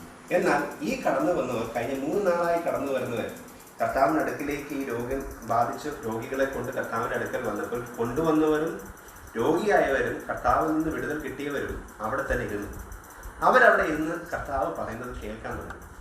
ആ കണ്ടുകൊണ്ടിരിക്കുന്നവർ അവിടെ വായിക്കുമ്പോൾ കാണുന്നത് പുരുഷാരം കണ്ടിട്ട് ആശ്ചര്യപ്പെട്ടു. ഇസ്രായേലിന്റെ ദൈവത്തെ മഹത്വപ്പെടുത്തി. അങ്ങനെ മഹത്വപ്പെടുത്തണമെങ്കിൽ ഇത് ഒരു ദിവസം നടക്കുന്ന സംഭവമല്ല. ഞാൻ പറഞ്ഞത് അതെന്ന് പറഞ്ഞു, കഴിഞ്ഞ 3 ദിവസം കൊണ്ട് നടക്കുന്ന ഒരു സംഭവമാണ്. ഈ അനേകർ വന്ന് രോഗികൾ സൗഖ്യമാകുന്നത് കണ്ട് അവിടെ ഇരിക്കുകയും ഈ കണ്ടവരാരും അവിടെ നിന്ന് പോയിട്ടില്ല. പോകാത്തത് കൊണ്ടാണ് അവിടെ വായിച്ചു വരുമ്പോൾ നമുക്ക് കാണാൻ സാധിക്കുന്നത്. ഇവിടെ 4000 പുരുഷാരത്തോളം കർത്താവ് അപ്പം കൊടുത്ത് അവർ ഭക്ഷിക്കാനിടയായി. ഈ വന്നവരെല്ലാം ദൈവത്തിൻ്റെ അത്ഭുതങ്ങളും അടയാളങ്ങളും കാണുകയും പലരും അവരുടെ ജീവിതത്തിൽ ഈ അത്ഭുതങ്ങൾ നേരെ ടേസ്റ്റ് ചെയ്യാനും സാധിച്ചു. എന്നാൽ ഇവരാരും അവിടെ വിട്ടുപോയില്ല. ആര് കർത്താവിൻ്റെ അടുക്കൽ നിന്ന് വിട്ടുപോയില്ല. വിടുതൽ കിട്ടിയിട്ട് കർത്താവിൻ്റെ അടുക്കൽ നിന്ന് പോകാതെ കർത്താവിൻ്റെ അടുക്കൽ തന്നെ കഴിഞ്ഞ 3 ദിവസം കൊണ്ടിരിക്കുക. അപ്പോൾ എന്നാൽ അവിടെ 32 വാക്യത്തിൽ വായിക്കുമ്പോൾ ഇനി വായിക്കാം 32 വാക്യം. എന്നാൽ യേശു തന്റെ ശിഷ്യന്മാരെ അടുക്കൽ വിളിച്ചു. അപ്പോൾ ശിഷ്യന്മാർ എവിടെ ഉണ്ടായിരിക്കണം? കർത്താവിന്റെ അടുക്കൽ കുറച്ച് ദൂരെ അവിടേക്കായിട്ട് ഉണ്ടായിരുന്നു. എന്നാൽ കർത്താവായ യേശു ക്രിസ്തു തന്റെ ശിഷ്യന്മാരെ അടുക്കൽ വിളിച്ചു. അപ്പോൾ ശിഷ്യന്മാർ അവിടെ ഉണ്ടാവണം തീർച്ചയായിട്ടും. ഈ സംഭവം നടക്കുമ്പോഴെല്ലാം യേശു ശിഷ്യന്മാരെ വിളിച്ചിട്ട് എന്ത് പറഞ്ഞു? ഈ പുരുഷാരം ഇപ്പോൾ 3 നാളായി എന്നോടുകൂടെ പാർക്കുന്നു. അപ്പോൾ ഈ പുരുഷാരം എത്ര നാളായി കർത്താവിന്റെ കൂടെ ഇരിക്കുകയാണ്? 3 നാളായി ഇവരിയ്ക്കുകയാണ്. കർത്താവിൽ നിന്ന് അത്ഭുതങ്ങളും അടയാളം കണ്ടിട്ട് അവർ കർത്താവിനെ വിട്ടല്ല പോയത്. കർത്താവിൻ്റെ അടുക്കൽ നിന്ന് ഈ അത്ഭുതവും അടയാളം കണ്ടതിന് ശേഷം കർത്താവിൻ്റെ അടുക്കൽ നിന്ന് ആ അത്ഭുതങ്ങൾ അവരുടെ ജീവിതത്തിൽ അനുഭവിച്ച അത്ഭുതവും അവർ കണ്ടുകൊണ്ടിരിക്കുകയാണ് മറ്റുള്ളവരുടെ ജീവിതത്തിലും കാണുന്ന അത്ഭുതം. അപ്പോൾ ചിന്തിച്ചാൽ മനസ്സിലാകും. ഒരു കുരുടൻ കർത്താവിൻ്റെ അടുക്കൽ വന്നു. കുരുടന് കർത്താവ് സൗഖ്യമാക്കി കാഴ്ച കൊടുത്തു. ഈ കാഴ്ച കൊടുത്ത വ്യക്തി കാണുകയാണ് ഒരു ഊമനെയും കൂനിയായ വ്യക്തിയെയും. അല്ലെങ്കിൽ എന്താ സംഭവിക്കുന്നത്? മുടന്തൻ വരുമ്പോഴും ഈ കുരുടൻ കാണുകയാണ് കർത്താവ് യേശു ക്രിസ്തു സൗഖ്യം കൊടുക്കുന്നത്. അവന്റെ ജീവിതത്തിൽ അനുഭവിച്ച ആ സൗഖ്യം അവന്റെ ജീവിതത്തിൽ കൂടെ തന്നെ അവൻ കാണുകയാണ് കർത്താവ് ചെയ്യുന്ന പ്രവൃത്തികൾ. ഇതാണ് ദൈവം ചെയ്യുന്ന പ്രവൃത്തി. അവന്റെ ജീവിതത്തിൽ അനുഭവിക്കുന്നത് മാത്രമല്ല, അവന്റെ ജീവിതത്തിൽ കാണുകയാണ് മറ്റുള്ളവർക്കും കിട്ടുന്ന വിടുതൽ. ഈ കർത്താവിനെ കണ്ടിട്ട് അവന്റെ ജീവിതത്തിൽ നേടിയ അനുഭവം മാത്രമല്ല, അവന്റെ ജീവിതത്തിൽ കണ്ടുകൊണ്ടിരിക്കുകയാണ്. ഈ കണ്ടുകൊണ്ടിരിക്കുമ്പോൾ അവൻ അവിടെ നിന്ന് വിട്ടുപോകാൻ പറ്റത്തില്ല. ദൈവത്തിന്റെ പ്രവൃത്തി കണ്ടുകൊണ്ടിരിക്കുമ്പോൾ നമ്മുടെ ജീവിതത്തിൽ മാത്രമല്ല, നമ്മുടെ ജീവിതത്തിൽ മാത്രം അല്ലാതെ ചുറ്റും നടക്കുന്നത് കർത്താവ് ചെയ്യുന്ന പ്രവൃത്തികൾ നമ്മുടെ ചുറ്റും കേൾക്കുകയും കാണുകയും ചെയ്യുമ്പോൾ നമ്മളവിടെ വായിക്കും. ഞാൻ അതുകൊണ്ട് ആ 4 സംഭവം ഇവിടെ പറയുന്നത്. പുരുഷാരം, മുടന്തർ, കുരുടർ, ഊമർ, കൂനൻ എന്ന് വെച്ചാൽ കൂനായ ഒരു വ്യക്തി വരുമ്പോഴും കൂനം മാറി അവന് സൗഖ്യമായതിനു ശേഷം അവൻ കാണുകയും മുടന്തന് സൗഖ്യമാകുന്നു. കുരുടൻ കാണുകയാണ് ഒരു ഊമൻ സംസാരിക്കുന്നത്. ഇതെല്ലാം കാണുമ്പോൾ മനസ്സിലാക്കേണ്ടത് ഇത് കണ്ടുകൊണ്ടിരിക്കുന്ന വ്യക്തി അല്ലെങ്കിൽ അവന്റെ ജീവിതത്തിൽ അനുഭവിച്ച വ്യക്തിക്ക് അവിടെ പോകാൻ സാധിക്കില്ല. ദൈവസന്നിധിയിൽ നിന്ന് നമുക്ക് വിടുതൽ കിട്ടുമ്പോൾ കർത്താവിൽ നിന്ന് എങ്ങനെ നമുക്ക് കടന്നു പോകാൻ സാധിക്കും? അങ്ങനെ കർത്താവിന്റെ സന്നിധിയിൽ തന്നെ ഇരിക്കുകയും കർത്താവ് പറയുന്നത് കേൾക്കുകയും ചെയ്തുകൊണ്ടിരിക്കുന്ന ഒരു കൂട്ടരെ നമുക്ക് അവിടെ കാണാം. അനേകർ കൊണ്ടുവന്ന് ഈ നമുക്കറിയാം, അവിടെ വായിക്കുമ്പോൾ കാണാം, വളരെ പുരുഷാരും മുടന്തർ, കുരുടർ, കൂനൻ മുതലായ പലരെയും അവന്റെ അടുക്കൽ കൊണ്ടുവന്നു. അങ്ങനെ കൊണ്ടുവരണമെങ്കിൽ വേറെ പലരും ഈ സ്ഥലത്തേക്ക് കടന്നു വരുന്നുണ്ട്.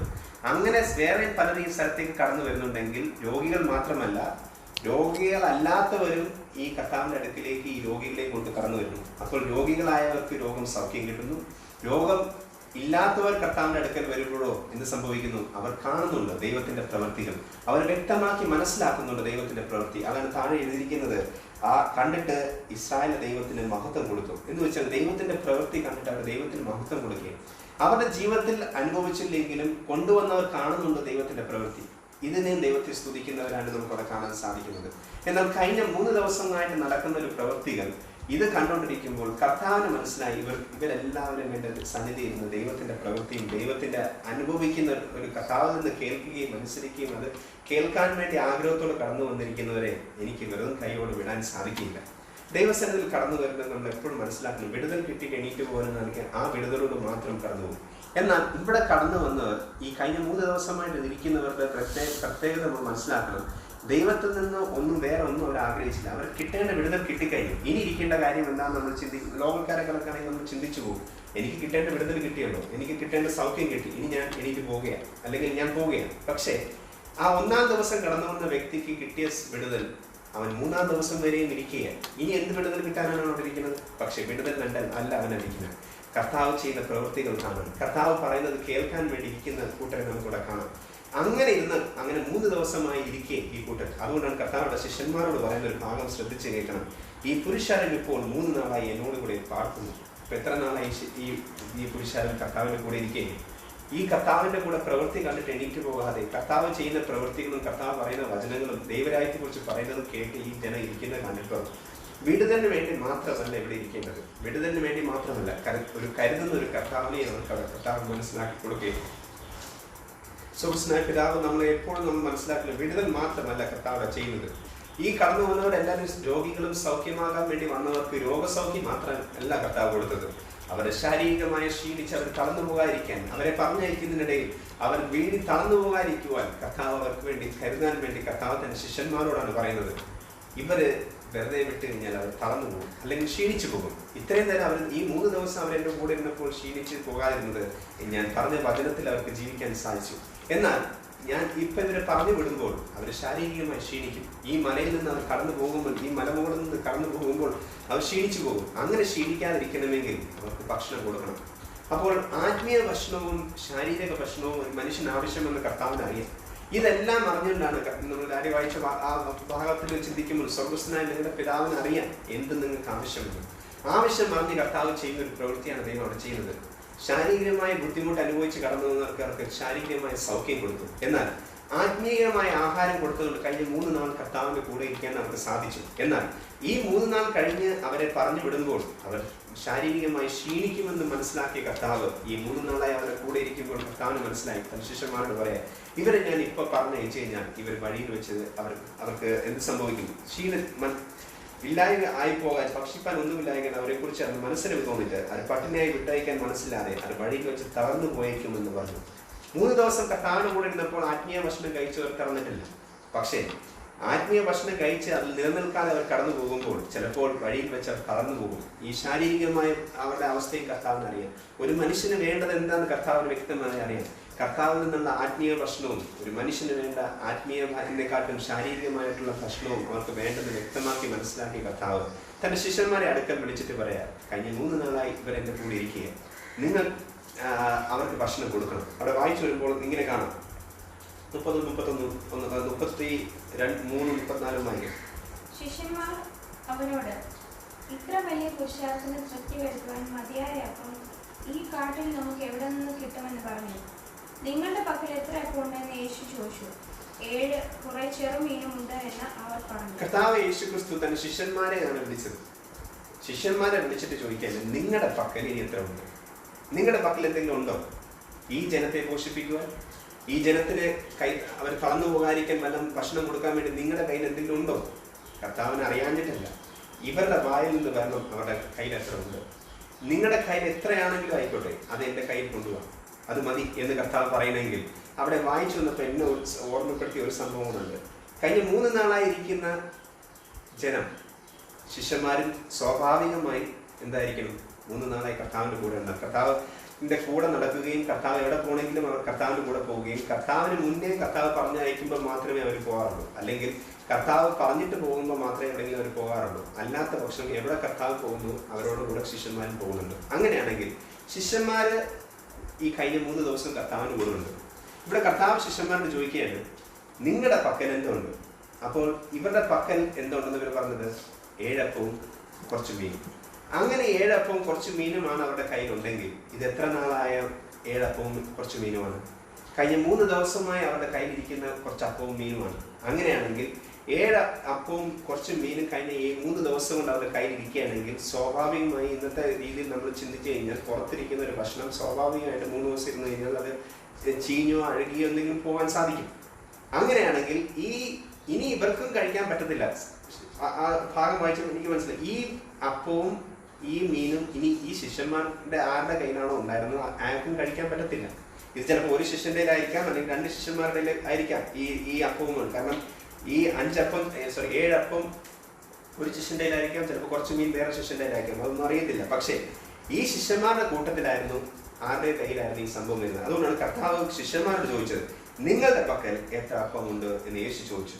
7 കുറെ ചെറുമീനും ഉണ്ട് എന്നവർ പറഞ്ഞു. അങ്ങനെ അവർ ഉടനെ മറുപടി പറയണമെങ്കിൽ തീർച്ചയായും മനസ്സിലാക്കേണ്ട ഒരു കാര്യം, ഇവരുടെ കയ്യിലായിരുന്നു ഇതുണ്ടായിരുന്നത്. നമ്മൾ വേറെ ഭാഗം വായിക്കുമ്പോഴാണ് മനസ്സിലാക്കുന്നത് 5 അപ്പവും 2 മീനും കൊണ്ട് കർത്താവ് 5000 പേരെ പോഷിപ്പിച്ചു. അവിടെ ഒരു ബാലന്റെ കയ്യിൽ നിന്നാണ് കർത്താവ് അത് ചെയ്തത്. എന്നാൽ ഇവിടെ വായിക്കുമ്പോൾ വ്യക്തമായി മനസ്സിലാക്കണം, ഇത് ശിഷ്യന്മാരുടെ കയ്യിലായിരുന്നു. കർത്താവ് ചോദിക്കുന്ന ചോദ്യം ശ്രദ്ധിച്ചാൽ അത് മനസ്സിലാക്കും, നിങ്ങളുടെ പക്കൽ എന്തുണ്ട്? ഇത് ജനത്തിന്റെ കയ്യിലോ അല്ലെങ്കിൽ നിങ്ങൾ മറ്റുള്ളവരുടെ കയ്യിൽ നിന്നോണ്ടാ കർത്താവ് ചോദിച്ചത്. നിങ്ങളുടെ പക്കൽ എത്ര ഉണ്ട് എന്ന് ചോദിച്ചാൽ നിങ്ങളുടെ പക്കൽ ഉള്ളത് മതി എനിക്ക് എന്ന് കർത്താവ് വ്യക്തമാക്കി മനസ്സിലാക്കി. ഇപ്പോൾ ഈ ശിഷ്യന്മാരുടെ കയ്യിലിരിക്കുന്നത് അഴുകിയ ഭക്ഷണമാണ്. കഴിഞ്ഞ 3 ദിവസമായി ഇരുന്ന് അത് പഴകിയൊരു ഭക്ഷണമാണ്. ഈ ഭക്ഷണം ചിലപ്പോൾ ശിഷ്യന്മാർക്ക് പോലും പറ്റത്തില്ല. കർത്താവ് വ്യക്തമായി വചനത്തിൽ കൊടുക്കുന്നത് കഴിഞ്ഞ 3 നാളായി പഴകിയ ഭക്ഷണമാണെങ്കിൽ ദൈവസന്നിധിയിൽ നമ്മളത് കൊടുക്കുമ്പോൾ ഈ പഴകിയ ഭക്ഷണം മതി കർത്താവിന് ഈ ജനത്തെയും ഈ ബാക്കിയാക്കി എടുക്കാൻ കർത്താവിന് കഴിയും. അങ്ങനെയാണെങ്കിൽ ദൈവസന്നിധിയിൽ നമ്മൾ കടന്നു വരുമ്പോൾ നമ്മളെ തന്നെ ഏൽപ്പിച്ചു കൊടുക്കുകയാണെങ്കിൽ, നമ്മളെ തന്നെ ഏൽപ്പിച്ച് കൃത്യമായി കർത്താവിന് കൊടുക്കുകയാണെങ്കിൽ, നമ്മുടെ കയ്യിലുള്ളത് കഴിഞ്ഞ 3 നാളായി ഇനി പഴകിയത് ഇനി എനിക്കും കഴിക്കാൻ പറ്റാത്തൊരവസ്ഥയാണ്, എൻ്റെ കയ്യിലാണെന്നുണ്ടെങ്കിലും എനിക്കും കഴിക്കാൻ പറ്റാത്ത അവസ്ഥയിലാണ് എൻ്റെ ഇരിക്കുന്ന ഭക്ഷണമെങ്കിൽ, അത് ദൈവസന്നിധിയിലേക്ക് നമ്മളെ തന്നെ സമർപ്പിക്കുകയാണെങ്കിൽ തീർച്ചയായും അത് ദൈവത്തിന് അനേകരെ പോഷിപ്പിക്കുവാനും ദൈവത്തിന് അത് 7 കൊട്ടയാക്കി നിറച്ചെടുക്കാനും ദൈവത്തിന് കഴിയും. അങ്ങനെ നമ്മൾ വിശ്വസിച്ച് ദൈവസന്നിധിയിൽ ഇരിക്കുകയാണെങ്കിൽ ആ ചീഞ്ഞ അല്ലെങ്കിൽ എനിക്ക് പോലും കഴിക്കാൻ പറ്റാത്ത ഇനി അതിനെ കൊണ്ട് പറ്റത്തില്ല, ഈ ഭക്ഷണം കഴിക്കാൻ പറ്റത്തില്ലാത്ത അവസ്ഥയിലാണ് ഇരിക്കണമെങ്കിലും ദൈവസന്നിധിയിൽ നമ്മൾ അത് തന്നെ സമർപ്പിക്കുകയാണെങ്കിൽ കർത്താവിന് അറിയാം എന്താ ചെയ്യേണ്ടത്. അത് നമ്മൾ ദൈവസന്നിധിയിലേക്ക് സമർപ്പിക്കുകയാണെങ്കിൽ, കർത്താവിന്റെ സന്നിധിയിലേക്ക് ദൈവം സമർപ്പിക്കുകയാണെങ്കിൽ ദൈവത്തിന് അറിയാം എന്താ ചെയ്യുന്നത്. ദൈവം നമ്മൾ ഈ വചനത്തിൽ കൂടെ വ്യക്തമാക്കി നമ്മൾ മനസ്സിലാക്കുന്ന ഒരു ഭാഗം നമ്മൾ ചിന്തിക്കണം. ദൈവസന്നിധിയിലേക്ക് നമ്മൾ കടന്നു വരുമ്പോൾ വിടുതലും ആ സൗഖ്യവും കിട്ടി കടന്നു പോകുന്നവരെ കണക്കാകാതെ ദൈവസന്നിധിയിൽ നിന്ന് ആ പുരുഷാരത്തെ കണക്ക് അവിടെ ഇരുന്ന് കർത്താവ് ചെയ്യുന്ന പ്രവൃത്തികളും ദൈവരാജ്യത്തെ കുറിച്ച് പറയുന്നതും കേട്ട് നിൽക്കുന്ന ആ കഴിഞ്ഞ 3 നാളായി ഇരിക്കുന്ന പുരുഷാരത്തോട് കർത്താവിന് മനസ്സലിഞ്ഞെങ്കിൽ ദൈവസന്നിധിയിൽ ഇരിക്കുന്ന വ്യക്തിയോട് കർത്താവിന് എത്രത്തോളം മനസ്സലിവുണ്ടാകുമെന്ന് മനസ്സിലാക്കണം. കഴിഞ്ഞ 3 നാളായി ദൈവസന്നിധിയിൽ ഇരിക്കുകയും ദൈവം ചെയ്യുന്ന പ്രവൃത്തികൾ കണ്ടും ദൈവത്തിന്റെ വചനത്തിൽ കേട്ട് നിൽക്കുന്ന ജനത്തോട് കർത്താവിന് മനസ്സറിയുന്നെങ്കിൽ ദൈവസന്നിധിയിൽ ഇരിക്കുന്ന ഏത് വ്യക്തിക്കും കർത്താവ് മനസ്സറിയാതെ കടന്നു പോകുകയില്ല. ദൈവസന്നിധിയിൽ ഇരിക്കുമ്പോൾ നമ്മൾ മനസ്സിലാക്കണം, നമ്മൾ ആത്മീയ ഭക്ഷണം കഴിച്ചാൽ പോലും കർത്താവിന് അറിയാം, സ്വർഗത്തിലെ ദൈവത്തിന് അറിയാം നമ്മുടെ ഈ ഭൂമിയിൽ നമുക്ക് എന്ത് ആവശ്യമെന്ന് മനസ്സിലാക്കി ശിഷ്യന്മാരോട് വിളിച്ചു പറയും, നിങ്ങളുടെ കയ്യിലുള്ളത് മതി, എൻ്റെ കയ്യിൽ കൊണ്ടുവരികയാണെങ്കിൽ ഈ ജനത്തെ പോഷിപ്പിക്കുവാനും നിങ്ങൾക്ക് അത് ബാക്കിയാക്കി നിങ്ങളുടെ കയ്യിൽ 7 അപ്പമാണെങ്കിൽ 7 കൊട്ട നിറയ്ക്കാൻ ദൈവത്തിന് കഴിയും. ആ ദൈവത്തിന്റെ സന്നിധിയിലാണ് നമ്മൾ വന്നിരിക്കുന്നത്. നമ്മൾ ദൈവസന്നിധിയിൽ നമ്മളെ തന്നെ സമർപ്പിക്കുകയാണെങ്കിൽ, ദൈവസന്നിധിയിൽ നമ്മളെ ഏൽപ്പിച്ചു കൊടുക്കുകയാണെങ്കിൽ തീർച്ചയായും ദൈവത്തിന് നമ്മളെ എടുത്ത് ഉപയോഗിക്കാൻ കഴിയും. ദൈവവചനത്തിൽ നമ്മൾ മനസ്സിലാക്കുന്ന ഒരു സത്യം ഒന്നുള്ളൂ, ദൈവസന്നിധിയിൽ വിടുതൽ കിട്ടി എണീറ്റ് പോയിരുന്നെങ്കിൽ ഈ ആത്മീയമായിട്ടുള്ള വചനവും കേൾക്കാൻ സാധിക്കുകയില്ല. കർത്താവിൽ നിന്നുള്ള ശാരീരികമായി കർത്താവ് ചെയ്യാൻ പോകുന്ന നന്മയും നമുക്ക് പ്രാപിക്കാതെ പോകേണ്ടി വരും. ദൈവസന്നിധിയിൽ ഇരുന്ന് വിടുതൽ കിട്ടിയിട്ടുണ്ടെങ്കിൽ കർത്താവിന്റെ സന്നിധിയിൽ തന്നെ ഇരുന്ന് ദൈവത്തിന് നന്ദി പറയുകയും ദൈവത്തിന് മഹത്വം കൊടുക്കുകയാണെങ്കിൽ കർത്താവിന് നമ്മളോട് മനസ്സറിയുകയും കഴിഞ്ഞ 3 നാളായിരിക്കുന്നവരോട് കർത്താവിന് അല്ലെങ്കിൽ തോന്നിയിട്ടുണ്ടെങ്കിൽ തീർച്ചയായും 3 നാളായാലും എത്ര നാളായാലും കർത്താവിന്റെ സന്നിധിയിൽ ഇരിക്കുകയാണെങ്കിൽ കർത്താവിന് മനസ്സറിവ് തോന്നും. അങ്ങനെ മനസ്സറിവ് തോന്നണമെങ്കിൽ ദൈവസന്നിധിയിൽ നമ്മളെ തന്നെ സമർപ്പിച്ച് ദൈവസന്നിധിയിൽ ഇരിക്കണം. വിടുതൽ കിട്ടിയോണ്ട് നമ്മൾ അല്ലെങ്കിൽ എന്ത് കിട്ടിയോണ്ട് എഴുതി പോകാനല്ല ദൈവം നമ്മളെ കുറിച്ച് ആഗ്രഹിക്കുന്നത്. ദൈവസന്നിധിയിൽ ഇരുന്ന് ദൈവത്തിന് മനസ്സറിവ് തോന്നുന്നത് വരെ നമ്മൾ ദൈവസന്നിധി ഇരിക്കുകയാണെങ്കിൽ ഈ ഭൂമിയിൽ വേണ്ട നന്മകളും കർത്താവിന് അറിയാം എന്താ തരേണ്ടതെന്നും.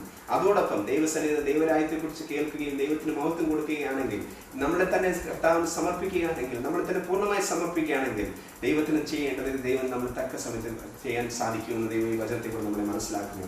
രമ്യ പ്രാർത്ഥിച്ചുകൊണ്ട് ദൈവത്തിന്റെ ആത്മാവ് അരുളി ചെയ്ത ഒരു ഭാഗം കൂടെ പറഞ്ഞിട്ടിരിക്കാൻ ആഗ്രഹിക്കുന്നു. കണ്ടത് ഇതാണ്, ഒരു ചെരുപ്പ് രമ്യ ഇടുന്നുണ്ട്. ആ ചെരുപ്പ് ചില സമയത്ത് ഇടുന്നത് മാത്രമല്ല, ചില സമയത്ത് അത് ഊരി മാറ്റി വയ്ക്കുകയും ചെയ്യുന്നു എന്ന് ദൈവത്തിന്റെ ആത്മാവ് കാണിച്ചു. ചില ഇട്ടിട്ട് അത് ഊരാൻ അനുവദിക്കാതെ ആ ഇട്ടിട്ട് തന്നെ നടക്കാൻ ആത്മാവ് ആഗ്രഹിക്കുക എന്ന് വെച്ച് കഴിഞ്ഞാൽ ചെരുപ്പ് തന്നിട്ടുണ്ട്, ആ ചെരുപ്പെടുത്ത് ഇടാൻ ഇട്ടിട്ടുമുണ്ട്, എന്നാൽ ചില സമയത്ത് അത് മാറ്റി ഊരി വയ്ക്കും. അങ്ങനെ ഊരി വെച്ച് കഴിഞ്ഞാലാണ് ദൈവത്തിന് ഇഷ്ടമില്ലാത്ത ചിലപ്പോൾ നമ്മുടെ ജീവിതത്തിൽ സംഭവിക്കാനും അല്ലെങ്കിൽ നമ്മുടെ ജീവിതത്തിൽ തെറ്റിലേക്ക് പോകാനുള്ള സാധ്യത കൊണ്ടാണ്. ആ ചെരുപ്പ് തന്നിട്ടുണ്ടെങ്കിൽ അത് ഇട്ടുകൊണ്ട് തന്നെ ഊരാതെ വണ്ണം അത് ഇനി ഇട്ടുകൊണ്ട് മുന്നോട്ട് പോവുകയാണെങ്കിൽ തീർച്ചയായും ആ ചെരുപ്പിന്റെ ഉപയോഗം എന്താണെന്ന് കർത്താവ് വ്യക്തമാക്കി മനസ്സിലാക്കി അത് കാണിച്ചു തരുമെന്ന് ദൈവത്തിന് ആത്മാവ് പറയും. നമ്മളെ തന്നെ ദൈവസന്നിധിയിൽ സമർപ്പിച്ച് ഏൽപ്പിക്കുകയാണെങ്കിൽ ഈ എൻ്റെ ഇത്രയേ ഉള്ളൂ കർത്താവേ എന്ന് പറഞ്ഞ് ഏൽപ്പിക്കുകയാണെങ്കിൽ തീർച്ചയായും ദൈവത്തിന് അതുകൊണ്ട് ഉപയോഗിക്കപ്പെടാമെന്ന് കർത്താവ് വ്യക്തമാക്കിയിട്ട് മനസ്സിലാക്കി. എൻ്റെ 7 അപ്പമേ ഉള്ളൂ എങ്കിലും കുറച്ചു മീനേ ഉള്ളൂ എങ്കിലും കർത്താവെ കഴിഞ്ഞ 3 നാളായി ഇതിനി ആർക്കും കഴിക്കാൻ പറ്റാത്ത അവസ്ഥയിലായിട്ടുണ്ടെങ്കിലും എൻ്റെ ദൈവത്തിന് ഇത് അനേകരെ പോഷിപ്പിക്കുവാനും ദൈവത്തിന് ബാക്കി 7 കൊട്ട നിറച്ച് തരാനും ദൈവത്തിന് കഴിയുമെന്ന് ഈ വചനത്തിൽ കൂടെ നമ്മൾ മനസ്സിലാക്കുന്നു. ഒന്ന് നമ്മൾ മനസ്സിലാക്കുക, കർത്താവിന്റെ സന്നിധിയിൽ നമ്മൾ കടന്നു വന്നിട്ടുണ്ടെങ്കിൽ വിടുതലിന് വേണ്ടി മാത്രമല്ല, ദൈവത്തിന് മുന്നോട്ട് നയിക്കാൻ ദൈവത്തിന് നമ്മളെ കൊണ്ട് കഴിയും. അത് ആ വിശ്വാസം ഏറ്റെടുത്തുകൊണ്ട് സ്വർഗരാജ്യത്തിലുള്ള ദൈവത്തിന് നമ്മൾ ഇന്ന് വായിച്ച ഭാഗത്തിലേക്ക് നമ്മൾ ചിന്തിച്ചു വരുമ്പോഴും ആ ഭാഗം ഇങ്ങനെ തന്നെയാണ് പറയുന്നത്. ദൈവത്തിന് അറിയാം, നമ്മളെ സ്വർഗത്തിലുള്ള ദൈവത്തിന് നമുക്ക് അറിയാം എന്താ നമുക്ക് വേണ്ടതെന്നും അത് തക്ക സമയത്ത് തരുവാനും ദൈവത്തിന് കഴിയുമെന്നും വിശ്വസിച്ചുകൊണ്ട് ദൈവസന്നിധിയിൽ നമ്മളെ മടുത്തു പോകാതെ മുന്നിൽ നിൽക്കുകയാണെങ്കിൽ മനസ്സലിവോടെ കർത്താവ് കഴിഞ്ഞ 3 നാളായി ഇവിടെ അടുക്കലിരിക്കുകയും മനസ്സലിഞ്ഞ് കർത്താവ് നമുക്ക് വേണ്ടി പ്രവർത്തിക്കാൻ ദൈവത്തിന് കഴിയുമെന്ന് ദൈവത്തിന്റെ ആത്മാവ് വ്യക്തമാക്കി നമ്മളെ മനസ്സിലാക്കി തരുന്നു. ഇത് ഏറ്റെടുത്ത് നമ്മൾ മുന്നോട്ട് പോവുകയാണെങ്കിൽ ദൈവത്തിന്റെ പ്രവൃത്തി നമ്മുടെ ജീവിതത്തിൽ കാണാൻ ഇടയാകുമെന്ന് വ്യക്തമായി മനസ്സിലാക്കി അതനുസരിച്ച് ജീവിക്കുകയാണെങ്കിൽ ദൈവത്തിന്റെ പ്രവൃത്തി നമ്മുടെ ജീവിതത്തിൽ കാണും എന്ന് ദൈവത്തിന്റെ ആത്മാവ് വർണ്ണിച്ചിട്ടുണ്ട്. എൻ്റെ ചെറിയ വചനത്തിൽ നിന്ന് ഇരിക്കാൻ ആഗ്രഹിക്കുന്ന ദൈവം നമ്മെ അനുഗ്രഹിക്കുമാറാണ്.